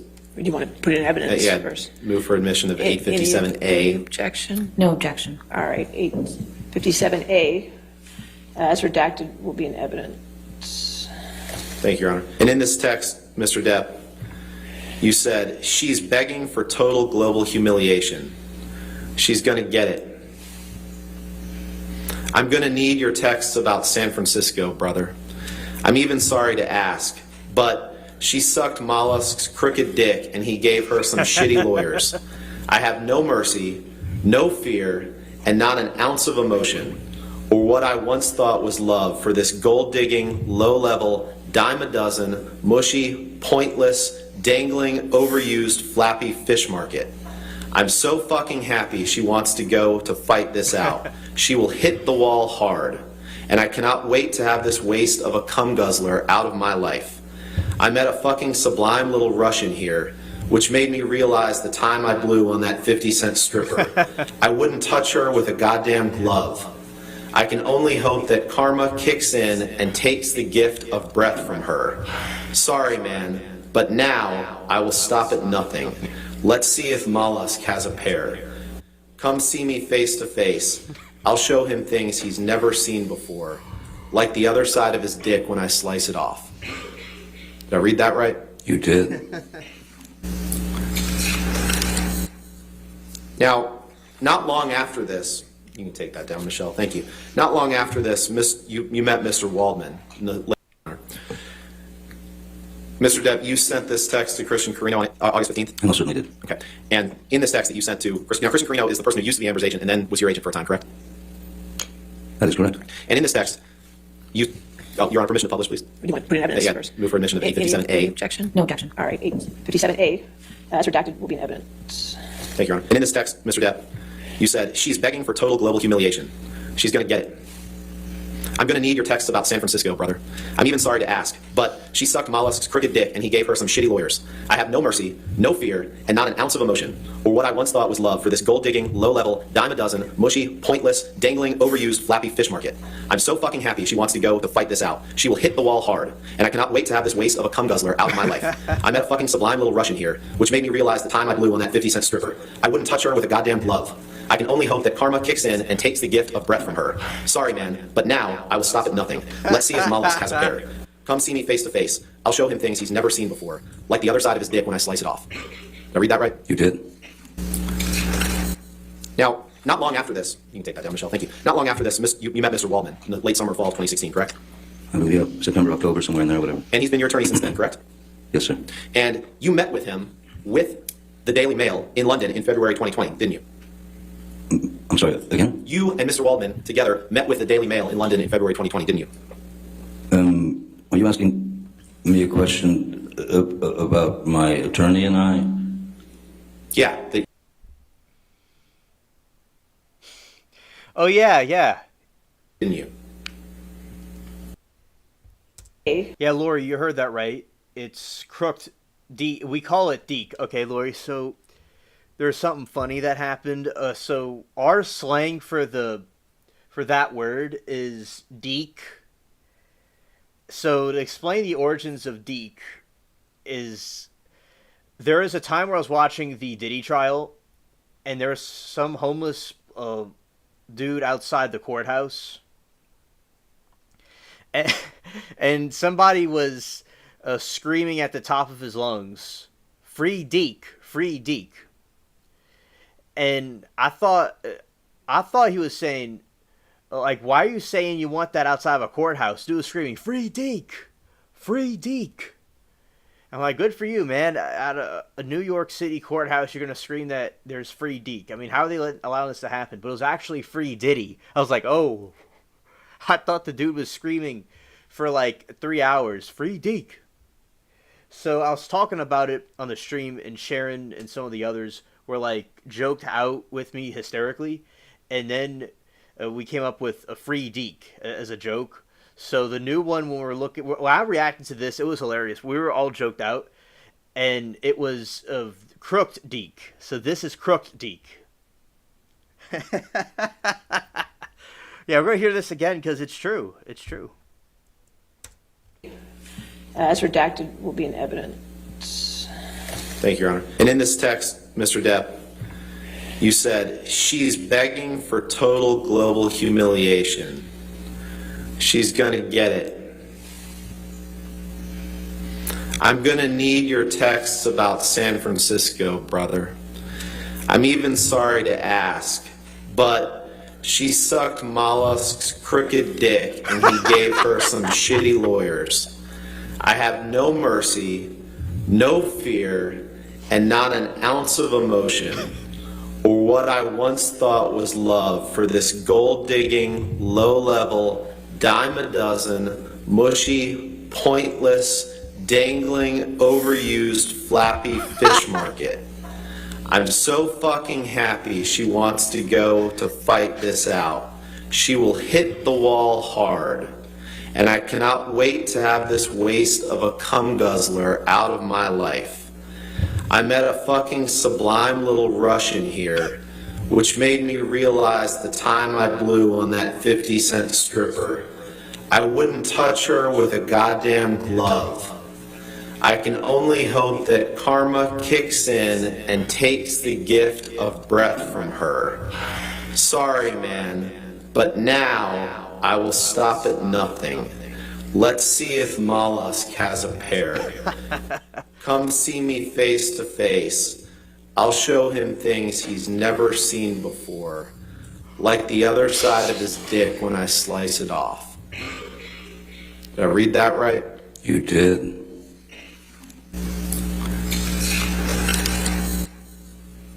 Now, not long after this, you can take that down, Michelle, thank you. Not long after this, you met Mr. Waldman in the late summer or fall of 2016, correct? I believe, yeah, September, October, somewhere in there, whatever. And he's been your attorney since then, correct? Yes, sir. And you met with him with the Daily Mail in London in February 2020, didn't you? I'm sorry, again? You and Mr. Waldman together met with the Daily Mail in London in February 2020, didn't you? Are you asking me a question about my attorney and I? Yeah, that you two met with people from the Daily Mail in London in February 2020. Was that during the London trial? No, No? no, in February. I don't recall it, though. Okay. I don't. To the extent Mr. Waldman testified that you did, you don't dispute that, correct? I just don't, I don't recall it. Okay. You don't disagree with Mr. Waldman's testimony that you and he met with people from the Daily Mail in London in February 2020, correct? If that's Mr. Waldman's testimony, then... Okay. But I just didn't necessarily know who these people were. Right. I guess. The same month that the Daily Mail released alleged tapes between you and Amber. Objection Correct. calls for speculation, lack of Alleged- personal knowledge. Alleged. I'll sustain the objection. Next question. Now, Mr. Depp, you testified, and I wrote it down before lunch. You said, when Ms. Myers asked you something about, how does it feel to make you, or how does it feel to be here? You said, I've been living with it for 6 years and waiting to be able to get the truth out. Remember saying that? Yes. You also said, I've spoken up for what I've been carrying on my back. Something to that effect. Do you remember saying that? Yes. And you've claimed several times in this proceeding, Mr. Depp, that this trial is your first chance to tell your story, haven't you? Yes, sir. But that's just not true, is it, Mr. Depp?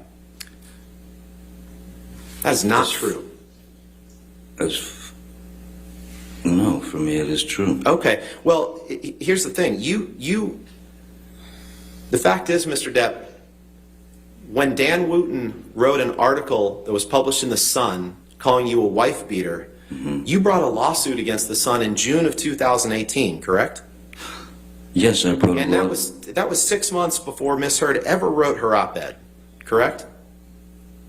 I don't know. And in the summer of 2020, there was a several-week trial in London against The Sun, correct? Ms. Heard was not a party to that trial. Not my question, Mr. Depp. In the article that The Sun wrote that you sued over, you sued for Mr. Wooten calling you a wife beater, correct? Objection asked and answered. Sustained. Next question. And in the trial that you subsequently brought, you called a lot of witnesses, right? I don't know what a lot is. I don't know. Many people testified on both sides of the trial, correct? Yes, many people. And many exhibits were introduced, correct? Like a trial, yes. And you, just like in this trial, you were on the stand for several days in that trial, correct? Yes, sir, I was. And that trial involved the same factual issues that you are litigating here, which is whether Objection you committed calls domestic for abuse illegal. against Amber Heard. Sustain the objection. Next question. You brought that case against The Sun because you were angry at The Sun for calling you a wife beater, correct? Yeah, that's And you probably a pretty good reason. And you went through that trial in London, correct? I did indeed, yes. Mr. Depp, you've already had a chance to tell your story, haven't you? No, there Objection were asked and great answered. limitations in the UK trial. Overruled. Okay. No further questions. All right. Redirect. Thank you.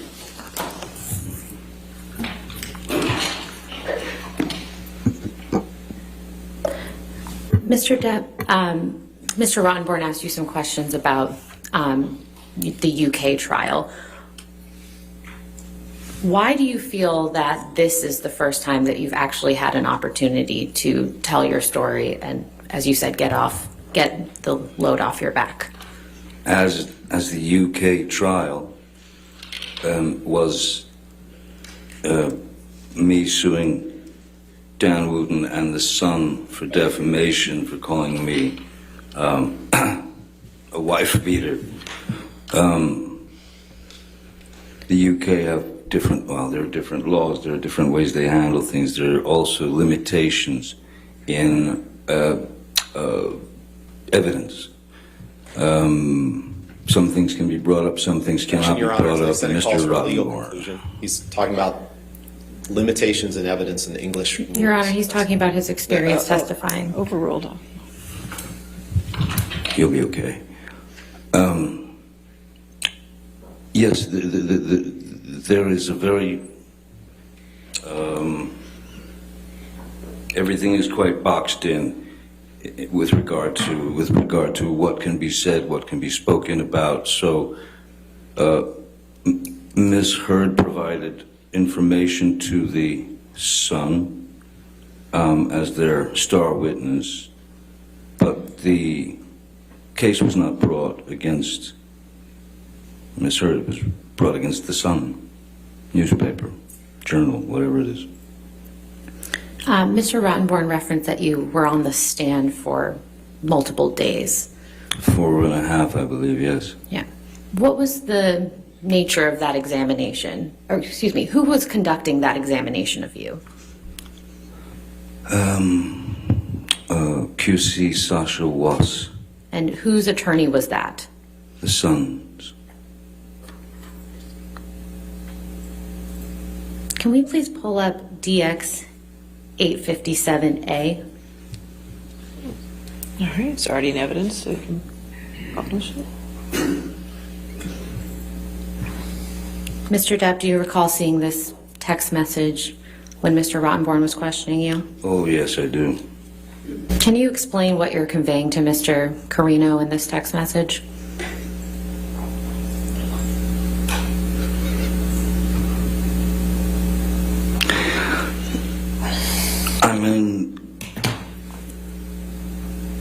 I'm in total shock that this is happening to me, that my entire life on the planet has been brought to the head of a pin with all this completely,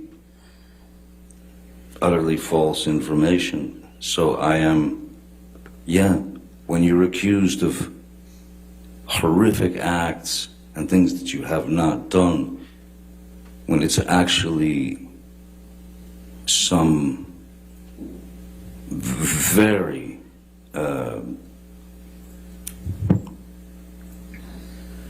ugly things that are going out there into the world about you on a non-stop basis by Ms. Heard and her team, you have a tendency as humans to get very, very irate and angry, not to the point where you go out and hurt someone, not to the point even where you assault a cabinet. But you do get irate, you do wonder why this person is doing this to me. So many things go through your head. And then you've got your family, you've got your kids, you've got your parents. My mom, thankfully, didn't get to read any of this, because that would have killed her. But my father, my family, everyone that I've met, the people that have supported me, suddenly I'm scum. And why? Never had to happen. One little lie. So yes, very angry. Could we please pull up Defendant's Exhibit 821?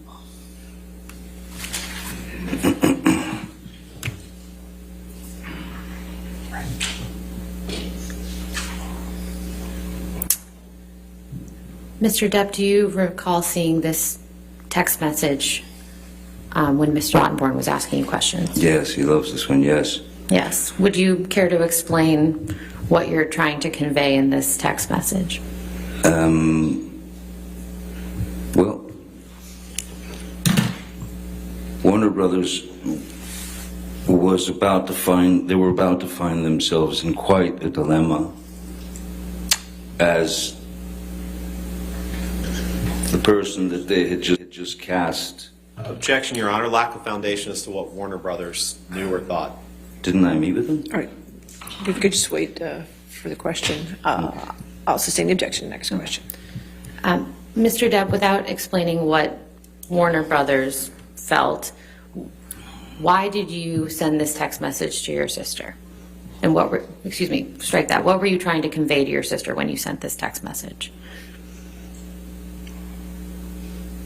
Honestly, I felt responsibility for having gone to those people and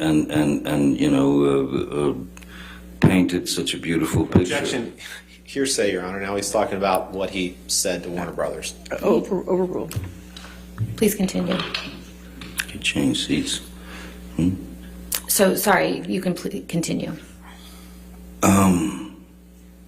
I felt it was my responsibility to get the truth to Warner Brothers about what they were going to end up facing down the line, which is 2 franchises that would be causing problems for one another, especially as any news, any press, any media that came out about me at that time had been turned into, I was Charles Manson, I was the worst thing on earth, and they just kept coming. It was like a nonstop fire. So my responsibility, after having painted a beautiful picture of her for them, was to tell them, I think you better. Objection, Your Honor. He's getting into what he claims he told Warner Brothers or wanted to.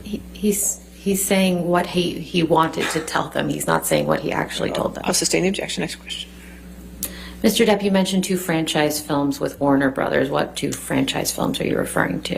There was Aquaman and Fantastic Beasts, the one that I was in. And why did you feel a responsibility with respect to those 2 franchise films? Warner Brothers was starting to get quite upset about some of the things that were being said about me in the press that were constant hit pieces. On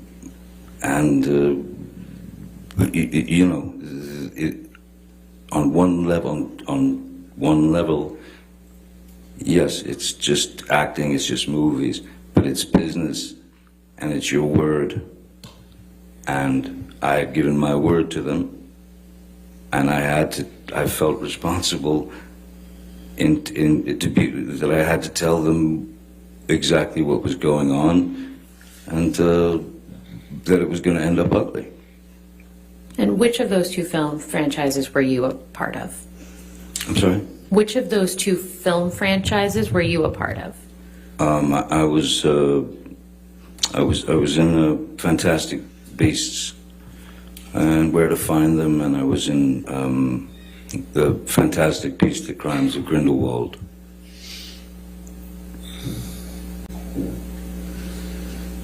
Could we please pull up DX 883?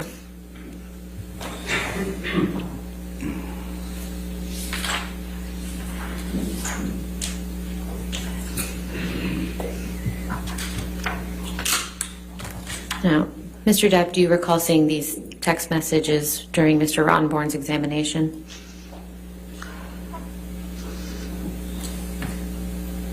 Oh, God, yeah. Yes, I remember. And you didn't seem to recall these text messages, is that It truly is fair. It's not, I'm not. Do you have any? Knows, I don't know who Molly is. I don't know nothing about this.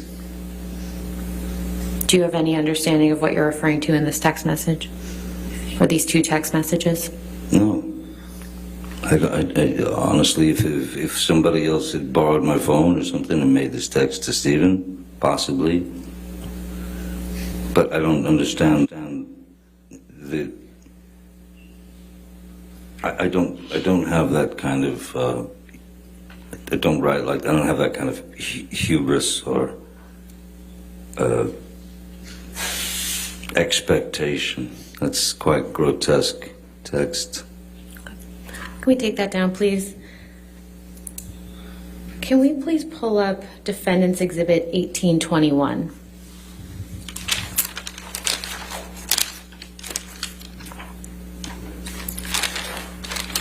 Mr. Depp, do you recognize this document? That is behind the bar, yes. Okay. And do you see Mr. Ronborn asked you some questions about whether there was a telephone Yes, in and now Australia. I see a telephone there now. Yes. And did you There recall really that is. telephone being there? I don't recall the telephone being there, but I can see it now. Can we please pull up Defendant's Exhibit 1820? Do you recall me showing you this text message earlier on? Or excuse me, do you recall Yes, me of showing you course. this picture Yes. during your examination? Yes, yeah. Okay. And I think I asked you whether you recall a phone being mounted on the wall in the left of this picture. Do you remember that? Yes, And what was your answer to that? no.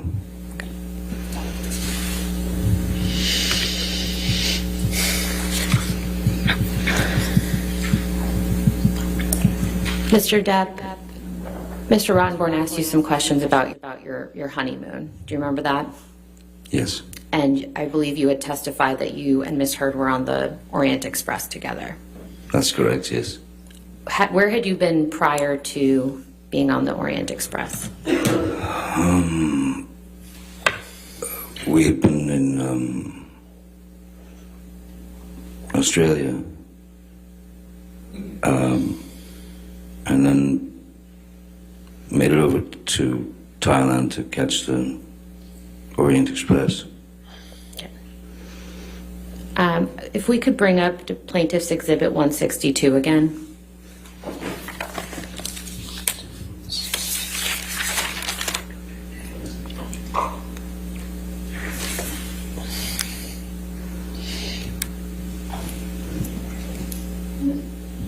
Mr. Depp, do you know who took this picture?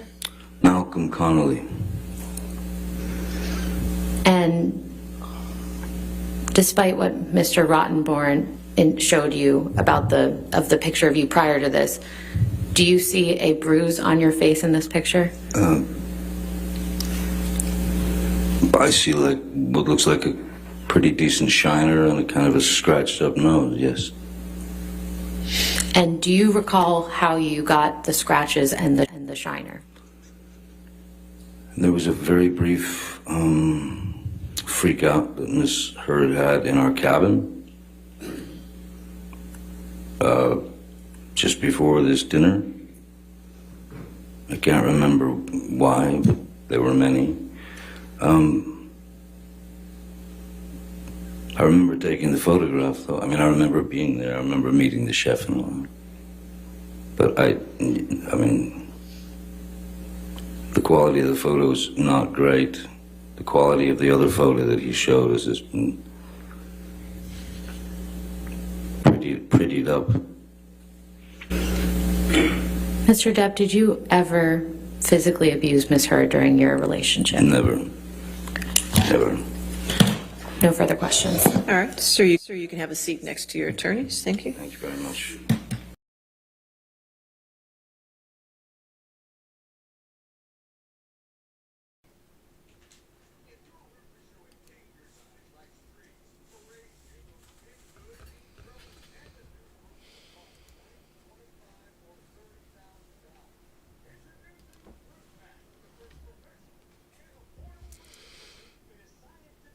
So basically, those are some scenes from the Depp trial. Now, it is, in lore, you could see the humor he has. He's very confident in how he handled himself in those situations, and you could see how Amber Heard handled herself too, and the different attorneys.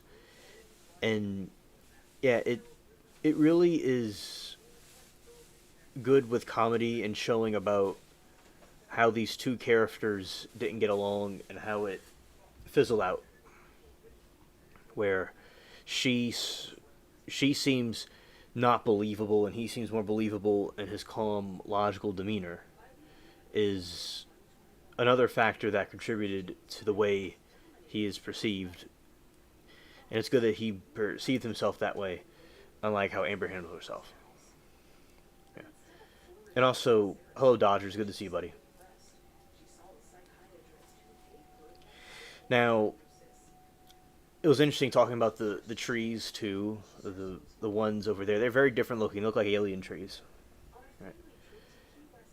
And something else is that tomorrow I'm gonna see the closing arguments in that trial tomorrow and tell you all how that goes.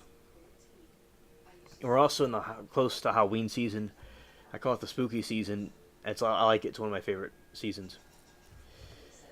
And yes, Lori, yes, you could see the difference, the way how the two different characters act. Yeah, I think it's very funny. It's very hilarious reacting to, definitely. And I will say, although Dodgers just came here, we finished the stream, what we were going to be doing for tonight. And also, Lori, I'm glad that you're able to come by and watch a stream. I know you have a lot going on with the work you do. And yeah, so we'll be ending it now and we'll be resuming tomorrow. And I do want to thank you all for coming here, and thank you, Dodgers, for hanging out with us. We will be ending it now, and thank you all for watching. Peace.